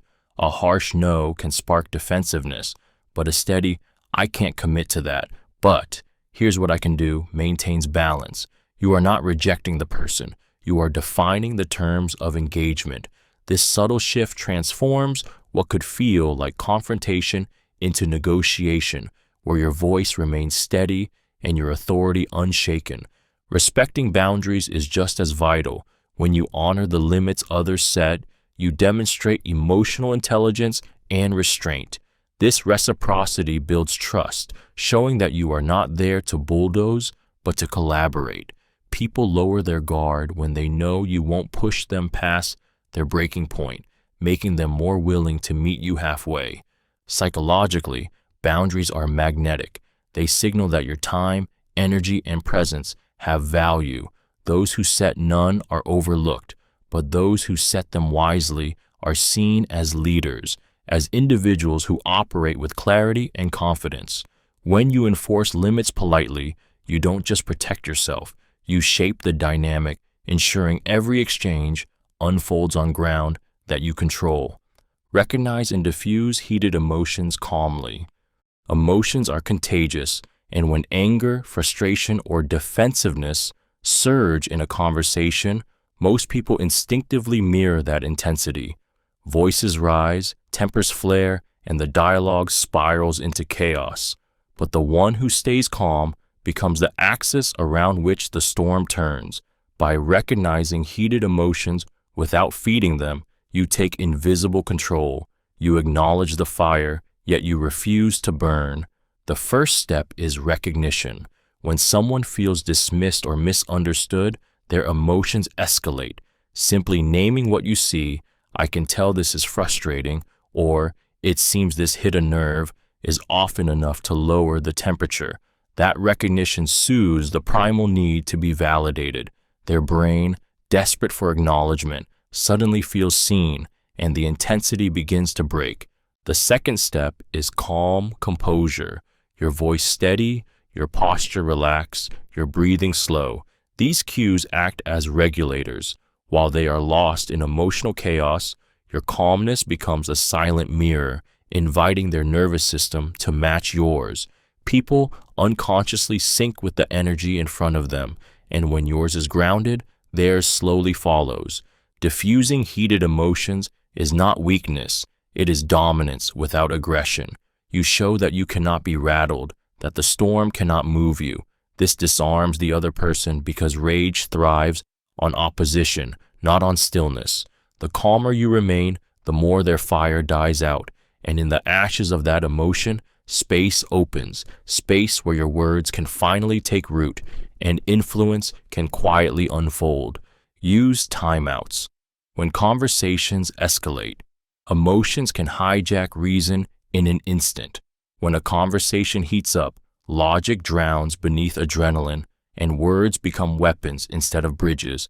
In these moments, forcing the dialogue forward only fuels the fire, dragging both sides deeper into conflict. A timeout, however, is not retreat. It is a strategic pause, a reclaiming of control that allows tempers to cool and clarity to return. When you step back and say, "Let's pause and revisit this later," you shatter the cycle of escalation. The other person may expect you to fight harder to mirror their intensity, but instead you shift the rhythm. This unexpected calm disrupts their emotional momentum and introduces space, space where defensiveness begins to fade and rational thought can breathe again. Timeouts also carry unspoken power. They communicate restraint, signaling that you are not ruled by impulse. While others are swept into anger, you demonstrate composure, and that composure radiates authority. You are no longer reacting, you are orchestrating. Even if the other person resists the pause at first, the silence that follows weighs heavily, and when the conversation resumes, it does so on steadier ground. This tactic works because the human nervous system cannot sustain peak emotional intensity forever. With distance, frustration softens into reflection. The words that once burned feel less urgent, less sharp, and new perspectives emerge. By calling a timeout, you don't abandon the conversation, you preserve it. And in that preservation, you create the chance to transform conflict into resolution on your terms. Follow up in writing to confirm decisions. Spoken words vanish into memory, easily distorted by time, ego, or selective hearing. But when you follow up in writing, you anchor the conversation into reality. A written confirmation transforms vague agreements into undeniable commitments. It strips away ambiguity and creates a record that silently holds people accountable. What was once just air becomes ink, and ink carries weight the mind cannot ignore. Psychologically, written follow-up works on two levels. First, it reassures. People crave certainty, and when they see decisions laid out clearly, their anxiety fades. They know exactly what was agreed upon, and that clarity breeds trust in you as someone who is organized and dependable. Second, it pressures. To see their own words reflected back in writing triggers the powerful need for consistency. Humans hate appearing unreliable, even to themselves. Once written, the agreement feels binding, and breaking it feels like breaking integrity. The emotional pull is subtle but strong, a message that begins with appreciation, "I'm glad we agreed on this next step," softens the reminder, making it feel collaborative rather than controlling. Yet beneath the surface, the writing locks the decision in place, ensuring it is far harder to back out of later. This simple act of writing also elevates your authority. It shows discipline, professionalism, and foresight, qualities people instinctively respect. While others rely on memory, you bring permanence. And in that permanence, your influence expands because the written word not only reminds but binds, silently shaping future actions in your favor. Use stories of past wins. Nothing persuades like proof, and stories of past wins transform abstract claims into living evidence. When you share a brief success case, you are not boasting. You are anchoring your words in reality. A listener may doubt promises or theories, but when you paint a vivid picture of something that already happened, their resistance weakens. Success leaves a trail, and by retelling it, you invite them to believe that trail can lead them too. Stories work because they bypass logic and enter the realm of imagination. Saying, "We increased sales by 40% last quarter," is data. Saying, "Last quarter, we took a struggling campaign, shifted the strategy, and within weeks watched revenue climb by 40%, is experience. The second version doesn't just inform, it lets the listener see it, feel it, and picture themselves inside that success. Suddenly, your claim isn't distant, it's personal. Past wins also trigger the psychology of credibility. People trust those who have already proven themselves. When you weave in victories, even small ones, you radiate authority without having to demand it. The listener begins to associate you with results, with competence, with certainty. The key is brevity. Too much detail dilutes the impact, but a sharp, focused story hits like lightning, quick, bright, unforgettable. Each success you share becomes a seed of belief planted in the listener's mind. If you did it before, you can do it again. And the more they believe in your past, the easier it becomes for them to trust you with their future. Ask for feedback on your idea or delivery. There is hidden power in asking, "What do you think?" or "How did that come across?" At first glance, it looks like humility, even vulnerability. But beneath the surface, it forges something far stronger: engagement. When you invite feedback, you hand the listener a stake in the conversation. Their role shifts from passive observer to active participant, and with that shift, their investment in your words deepens. Feedback taps into a primal need. People want their opinions to matter. By asking for their perspective, you stroke that desire and make them feel valued. The moment they sense their input is shaping the dialogue, resistance fades. Instead of guarding themselves against your influence, they lean forward, eager to contribute. That eagerness softens objections and builds trust because you are no longer speaking at them, you are building with them. There is also a psychological twist. When someone critiques or affirms your delivery, they reinforce your authority. If they offer praise, they strengthen your credibility in their own mind. If they offer suggestions, they subconsciously commit themselves to your growth because their guidance ties them to your improvement. Either way, they become more aligned with you. Asking for feedback also disarms arrogance. It signals that you are confident enough to expose yourself to judgment, yet wise enough to seek growth. That paradox draws people closer. They see not only your words, but your openness, and openness breeds influence. With a single question, you transform a monologue into a collaboration, and in collaboration, power quietly multiplies. Rebuild after missteps with a concise apology. Mistakes in conversation are inevitable. An ill-chosen word, a tone too sharp, a moment of carelessness that wounds the other person. Left unaddressed, These cracks grow into walls, eroding trust and casting shadows over every future exchange. But a concise, sincere apology has the power to reset the emotional field, to sweep away tension and reopen the path to connection. The key is brevity. Long, defensive explanations sound like excuses and often deepen the wound. A simple acknowledgement, "I was wrong, I shouldn't have said that, I see how that hurt you," strikes with far greater force.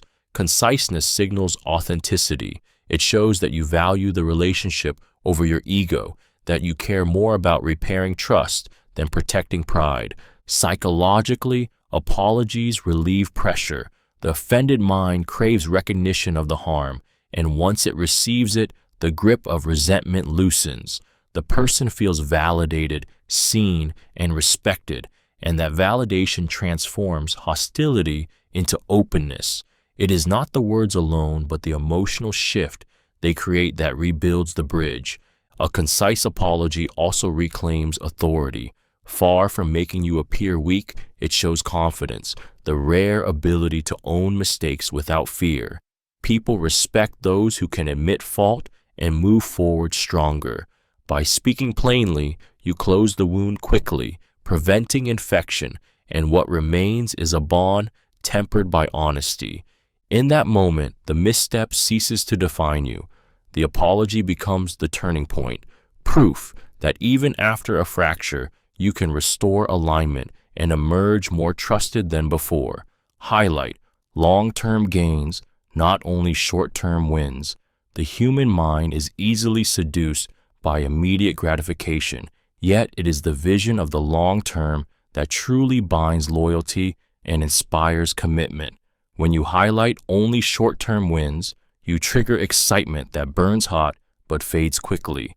But when you draw attention to the long-term gains, you plant a seed of purpose that grows into endurance. You transform a fleeting spark into a steady flame. Psychologically, this shift speaks to the deeper needs of security and legacy. Short-term results feel good, but they can also feel hollow, temporary victories that vanish as quickly as they appear. Long-term gains, however, satisfy the craving for meaning. They whisper promises of growth, stability, and transformation. When you remind someone that today's effort is building a future they can be proud of, you elevate their perspective from impulse to vision. This technique also increases your power in persuasion.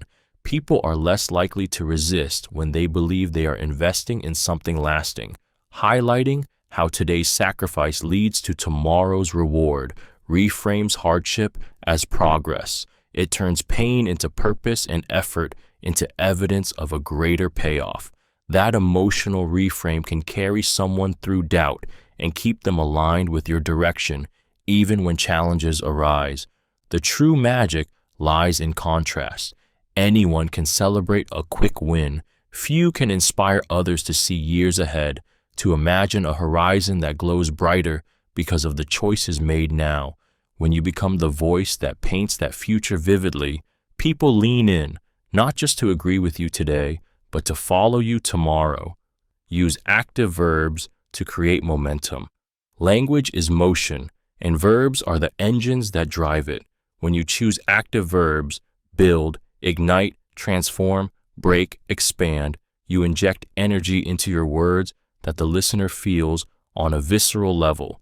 Passive phrasing like "things were done" drifts like smoke, but "we built this," "we drove change," "we seized opportunity" surges forward with undeniable force.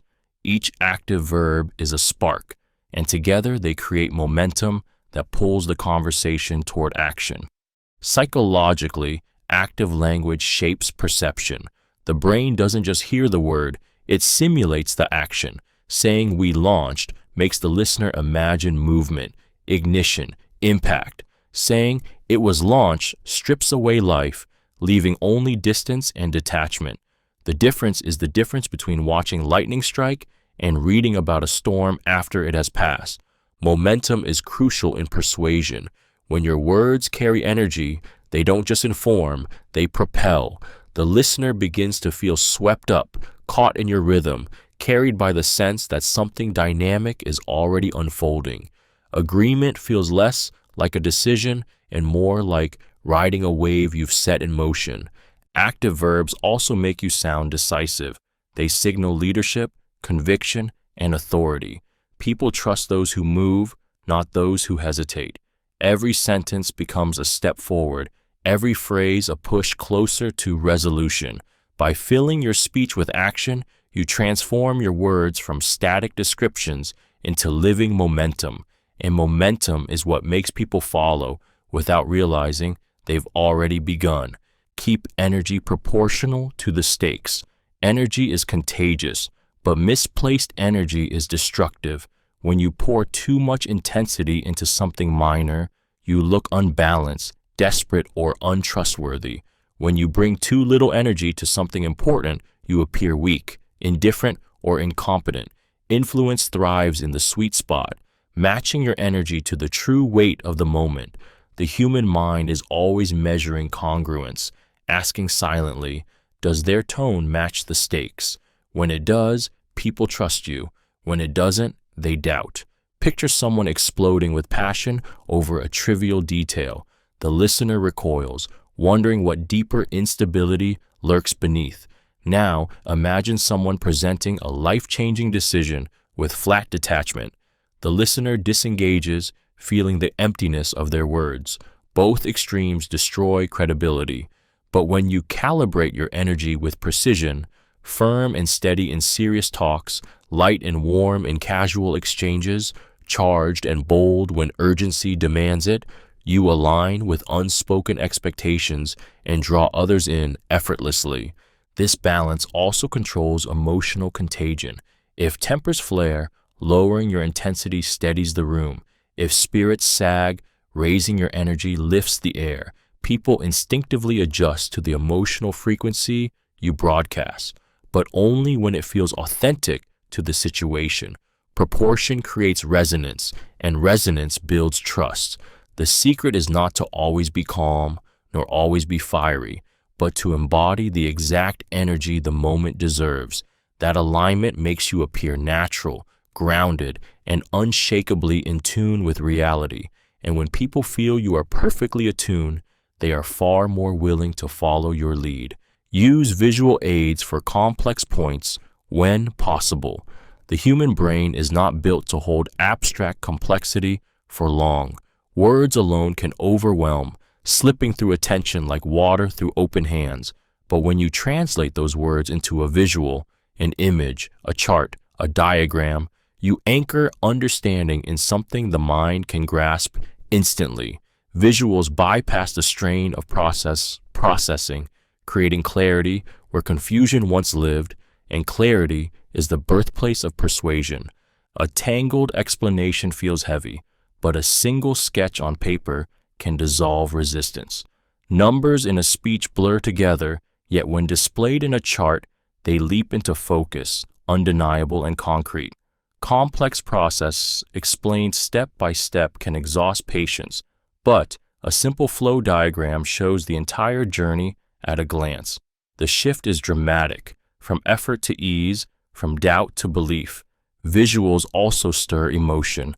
A picture of results achieved hits harder than a string of claims. A graph showing growth creates excitement, more powerful than percentages alone. The brain remembers images longer, associates them with meaning, and replays them long after words are forgotten. In essence, visuals turn arguments into impressions that live inside the mind. Using visual aids is not about decoration, it is about impact. They crystallize your point, they heighten attention, and they leave behind echoes that pure language cannot. When complexity threatens to cloud your message, a visual slices through the fog, and in that moment, you do more than explain. You make your truth undeniable. Frame losses as lessons, not failures. Failure is a word that stings like a blade, cutting deep into pride and self-worth. But when you frame a loss as a lesson, you strip it of its poison and transform it into power. The mind recoils at the idea of being branded a failure, but it leans into the idea of learning. This simple shift changes despair into determination, shame into strength, and what could have been an ending into a beginning. Psychologically, humans fear failure because it threatens identity. To fail feels final, a mark on one's worth. But lessons are different. They are stepping stones, proof of progress, evidence that the path is unfolding as it should. By reframing losses, you relieve the crushing weight of judgment and replace it with the lighter burden of growth. The listener feels seen not as broken, but as evolving. That shift frees them to keep moving instead of retreating. Emotionally, the difference is profound. Saying we failed breeds regret and withdrawal, but saying we learned sparks resilience. It reframes scars as wisdom, setbacks as training. Suddenly, the pain becomes meaningful, even necessary. This perspective doesn't deny the loss. It dignifies it, weaving it into the larger story of triumph yet to come. When you consistently reframe losses as lessons, you shape not only how others see the past, but how they face the future. They become less afraid to take risks, more willing to endure hardship, and more committed to your vision. Because under your influence, even defeat doesn't mean the end. It means the path forward just got sharper, clearer, and stronger. Encourage the other person to explain their view. Fully influence begins not with speaking, but with listening deeply enough that the other person feels their voice matters. When you encourage someone to explain their view fully, you are granting them space to unfold their thoughts without interruption, and in doing so, you trigger one of the most powerful psychological levers, the need to be understood. People fight hardest when they feel unheard, but they soften the moment they sense genuine interest in their perspective. This is not passive listening, it is strategic. By drawing out their reasoning, their fears, their hopes, you gather priceless information. Every word they reveal becomes a map of their motivations, showing you where to press, where to ease, where to plant ideas that align with what they already value. The more they speak, the more they expose, and the more power you quietly collect. The act itself disarms resistance. A simple, "Tell me more about how you see this," or "Help me understand your thinking," makes the listener feel respected and validated. Their defenses drop because you are not pushing, you are inviting. And once they empty their concerns onto the table, those concerns lose their weight. By the time you respond, you are not fighting their silence or hidden doubts. You are answering what they've already confessed. Encouraging full expression also creates investment. The more someone articulates their position, the more they feel engaged in the process. And when they feel heard, they are far more likely to reciprocate by hearing you. In that exchange, influence flows naturally as trust and openness quietly tip the scales in your favor. Use "so" to connect points. A single word can shift the entire rhythm of a conversation, and "so" is one of the most deceptively powerful. When you use "so" to connect points, "so what I'm hearing is," or "so the next step would be," you weave the dialogue into a seamless thread. You take scattered thoughts, fragmented emotions, and floating statements, and you bind them together into one continuous flow. The listener feels guided, as if you are carrying them across stepping stones that they didn't even realize were already in place. "So" is more than transition. It is control disguised as connection. It reframes their words without confrontation, creating the sense that you are aligned while subtly steering the meaning. By saying, "So what you're saying is," you are not just reflecting, you are reshaping. And most people, eager to feel understood, accept your version without protest.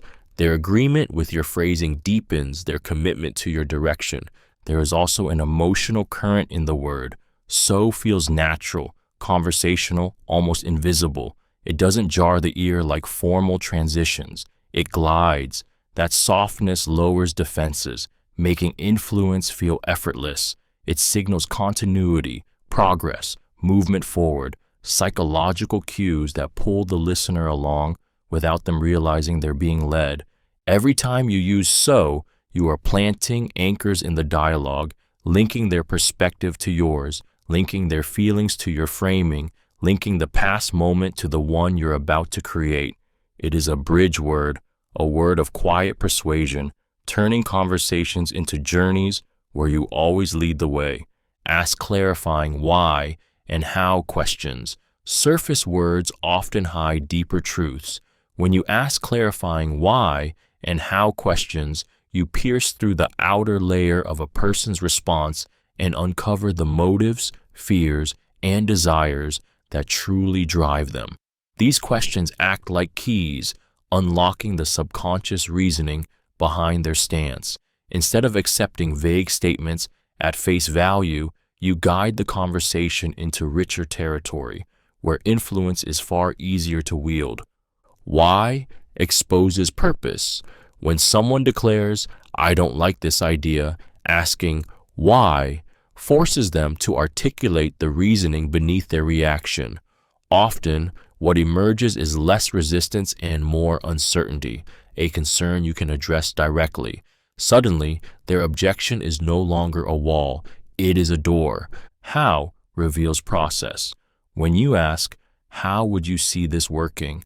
or "How could we make this easier for you?" you invite them to co-create solutions. Their mind shifts from defense to collaboration, from blocking to building. By framing it as exploration, you subtly align their energy with yours, making them feel both heard and invested in the outcome. These questions also slow the rhythm of conversation, forcing reflection instead of reflex. People move past rehearsed answers and begin to reveal their raw, unpolished thoughts, the kind of truths that grant you leverage. Clarifying questions are not mere inquiries. They are scalpels cutting away surface noise to reveal the heart of the matter. And once you reach the heart, persuasion becomes not a battle, but a natural alignment of truths. Avoid interrupting silence, when wielded with patience, can be more powerful than any word. To avoid interrupting is to grant the other person the rare gift of being fully heard, and that gift builds influence stronger than force ever could. Interruptions fracture trust. They signal impatience, superiority, and disregard. But restraint, allowing someone to finish every thought, communicates respect, control, and unshakable confidence in your ability to wait. Psychologically, the act of listening without interruption satisfies a deep human hunger. People long to express themselves without fear of being cut short, and when you give them that freedom, they associate you with validation. Their guard lowers, their openness expands, and they unconsciously tether themselves closer to you. The more they speak uninterrupted, the more they reveal, often sharing truths they would have hidden if they felt rushed or dismissed. Avoiding interruption is also a display of dominance cloaked in humility. It takes power to hold your tongue while another spills words, and that power radiates quietly.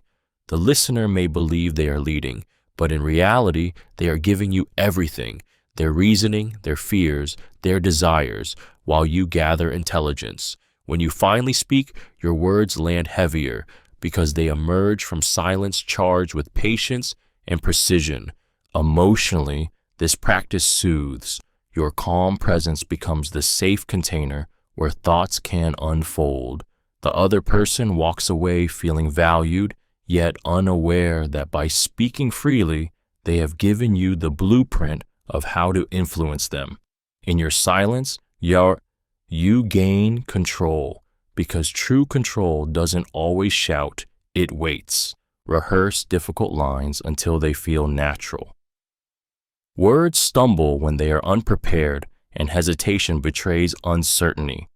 But when you rehearse difficult lines until they flow effortlessly, you transform tension into power. A phrase that once felt heavy in your mouth becomes sharp, smooth, and precise, delivered with a confidence that commands respect. The listener doesn't see the hours of practice behind it. They only feel the impact of a voice that never wavers. Rehearsal is more than memorization. It is programming your body and mind to respond under pressure without faltering. Each repetition carves neural pathways deeper until the line becomes second nature. When the critical moment comes, whether it is rejecting an unreasonable demand, asking for what you deserve, or confronting conflict, your words rise from instinct rather than fear. You no longer sound rehearsed, you sound unshakable. This technique works because pressure magnifies weakness. In high-stakes conversations, adrenaline surges, and even simple phrases can slip away. But the rehearsed line is armor. It steadies your breath, keeps your pace controlled, and delivers a message with precision. The other person feels your certainty, and certainty is magnetic. The power lies in anticipation. Knowing your most difficult lines before the storm arrives turns vulnerability into dominance. While others scramble for words, you deliver yours with calm precision, creating the impression that nothing rattles you. And when people sense that your words are unforced, natural, and absolute, they stop questioning whether to resist and start believing they were always meant to agree. Use pre-commitment. The most powerful agreements are often secured before the real request is even made. Pre-commitment works because once someone has declared alignment with a principle, their subconscious compels them to stay consistent with it. Human beings loathe contradiction. We want our actions to match our words, our choices to reflect the identity we claim. By asking for agreement on a universal truth first, you pave the way for them to accept the specific outcome you desire. Imagine asking, "Would you agree honesty is important in business?" Few would ever deny it. That small yes is more than affirmation. It is a seed planted in their self-image. Later, when you say, "So in the spirit of honesty, let's lay everything out clearly," their own pre-commitment nudges them to comply. They are not just agreeing with you, they are agreeing with themselves. This technique triggers the mind's need for consistency, one of the strongest forces in persuasion. People would rather bend reality than admit they are inconsistent. So once they declare a principle, they will act to protect that declaration by securing alignment on values, fairness, trust, responsibility. You quietly lock them into a path they cannot easily abandon without feeling dishonest or hypocritical. Pre-commitment also reduces resistance. The listener doesn't feel forced because the initial step was harmless, obvious, almost too easy. Yet that very ease makes the later choice feel inevitable. They do not feel persuaded, they feel principled, and nothing drives compliance more powerfully than the desire to live up to one's own declared values. Confirm mutual understanding with a recap. Conversations often unravel not because of disagreement, but because of misinterpretation. Words are slippery, colored by tone, emotion, and assumption. What you say and what the other person hears are rarely identical. By offering a clear recap, restating the essence of what's been discussed, you bridge that gap, anchoring both sides in shared understanding. This simple act transforms uncertainty into alignment and prevents small miscommunications from growing into conflict. A recap signals respect. When you pause and say, "So just to make sure we're on the same page, here's what I heard," you show that their voice mattered enough to be processed carefully. That validation disarms defensiveness and invites correction without confrontation. If you misunderstood, the other person feels safe clarifying. If you understood perfectly, their confidence in you deepens. In either case, trust expands. Recaps also sharpen memory. The brain remembers beginnings and endings most vividly, so your summary serves as a powerful bookend to the discussion, reinforcing the points you want them to carry forward. It creates a sense of closure, a psychological signal that progress has been made and agreement has been reached, even if informally. The hidden power of a recap is in how it frames authority. By taking charge of summarizing, You subtly position yourself as the one who defines meaning, the interpreter of the exchange. Without dictating, you guide perception, ensuring the story of the conversation bends toward your framing. In that clarity, you don't just confirm understanding, you shape it. Offer tangible next steps and timelines. Clarity is power, and nothing projects clarity more than laying out concrete next steps with defined timelines. Vague promises dissolve into air, but specific actions tether words to reality.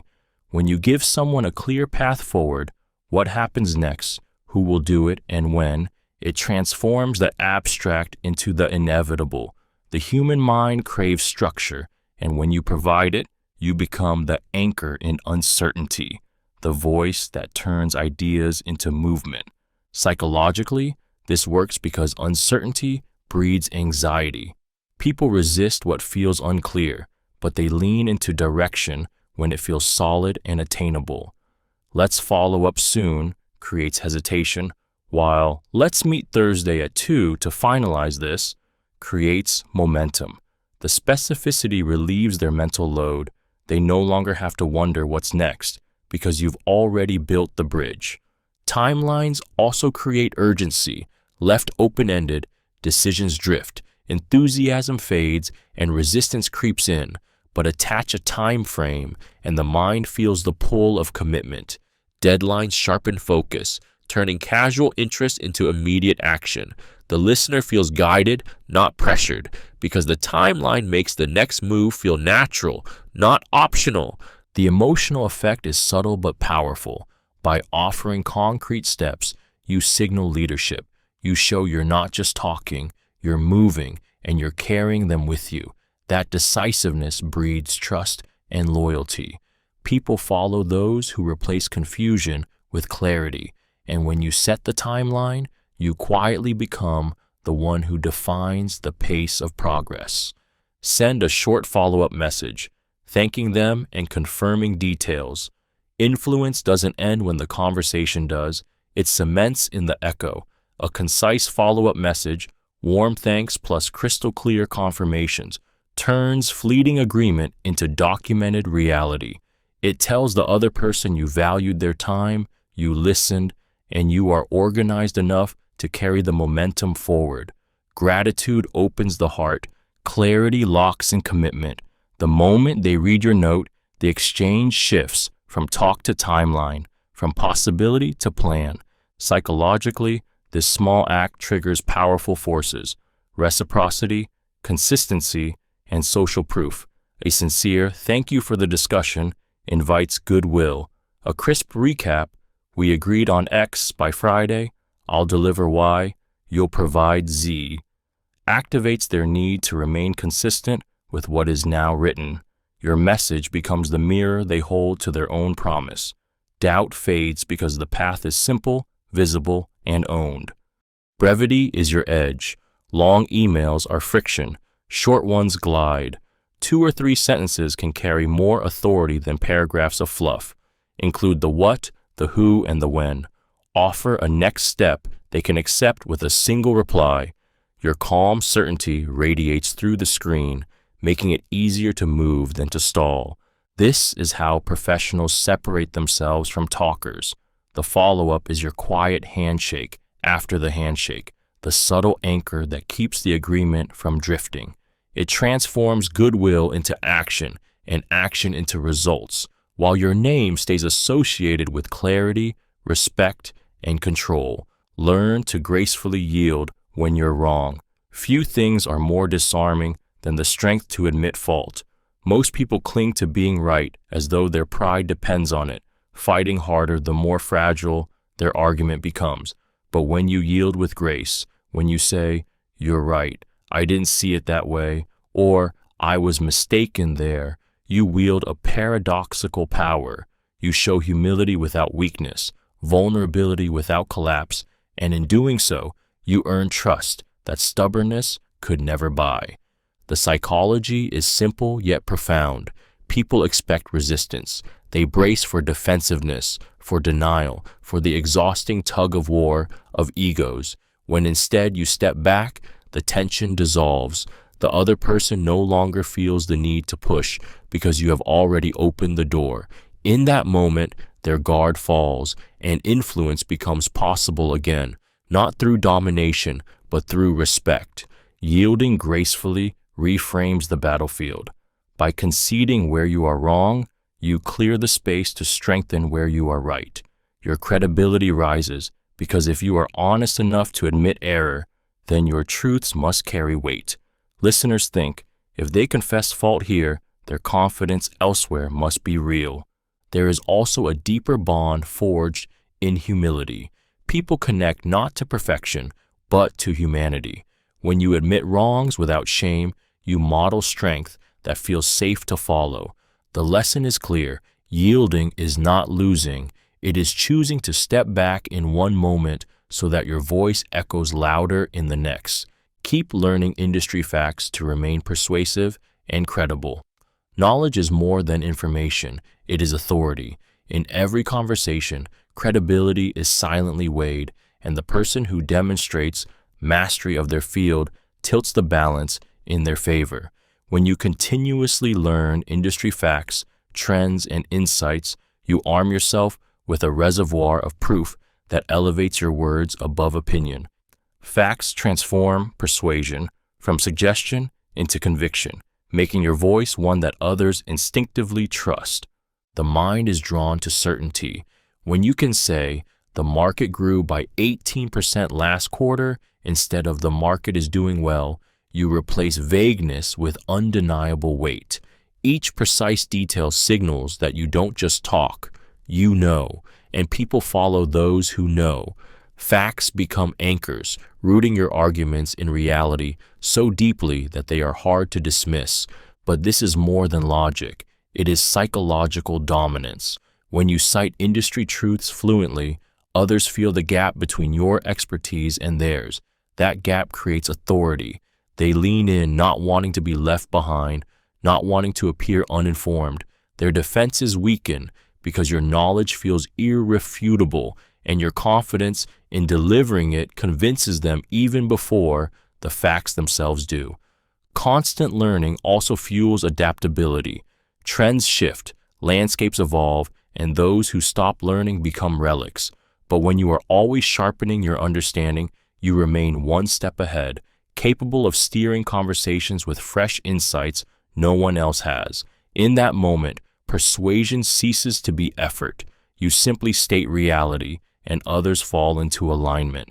Observe and adapt to cultural norms in conversation. Every culture carries invisible codes of communication, gestures, tones, rhythms, and rituals that signal respect or disrespect, inclusion or exclusion. To ignore these norms is to risk alienation, but to observe and adapt to them is to slip beneath defenses and connect on a level that feels natural to the other person. When you adjust to their cultural rhythm, you send a message that transcends words. I see you, I respect you, I belong here with you. The psychology behind this is primal. Humans are drawn to familiarity and wary of what feels foreign. A single misstep, too much eye contact in one culture, too little in another, can fracture trust instantly. But when you mirror their cultural patterns, you dissolve that barrier of difference. They no longer see you as outsider or threat. They feel you as ally, someone who understands their unspoken rules. Adapting doesn't mean abandoning your own identity. It means calibrating. It's the art of adjusting your voice, your pace, your gestures to harmonize with theirs. In Japan, it may be the respectful bow. In Mediterranean cultures, it may be the warmth of touch. In some spaces, it's silence. In others, it's lively overlap in dialogue. By matching their code, you speak directly to their subconscious, telling them you get them without having to say it outright. The emotional effect is profound. People feel safer with those who honor their customs, more trusting of those who fit into their world. And once that trust is born, persuasion becomes natural, because influence flows most easily where belonging has already been established. Use quiet confidence rather than pressure. True influence does not shout, it resonates. Quiet confidence is the force that bends resistance without aggression, the calm certainty that makes others lean in rather than pull away. When you carry yourself with the assurance that your words hold weight, you no longer need to push. Pressure sparks defensiveness, but confidence, steady, unshaken, and controlled, creates gravity. People feel it instinctively, the sense that you know where you stand and that you don't need to demand agreement to secure it. Quiet confidence is persuasive because it mirrors authority without arrogance. A pressured demand says, "I need your compliance to validate me." A calm, unwavering tone says, "I am certain whether you agree or not." That subtle distinction unsettles the listener. Humans are drawn to conviction, to those who appear sure of their path. They begin questioning their doubts instead of your certainty. This is why negotiators, leaders, and visionaries often speak with deliberate restraint. Their pauses carry more weight than hurried words, their gaze steadier than raised voices. The absence of pressure becomes the proof of power. The listener feels no force, yet finds themselves drifting into alignment, convinced more by presence than persuasion. Quiet confidence also creates safety. People trust those who appear composed under fire, who hold steady when storms rise. It communicates strength without hostility, dominance without intimidation, and in that balance, your influence deepens. You don't have to force agreement. Your calm conviction makes it feel inevitable.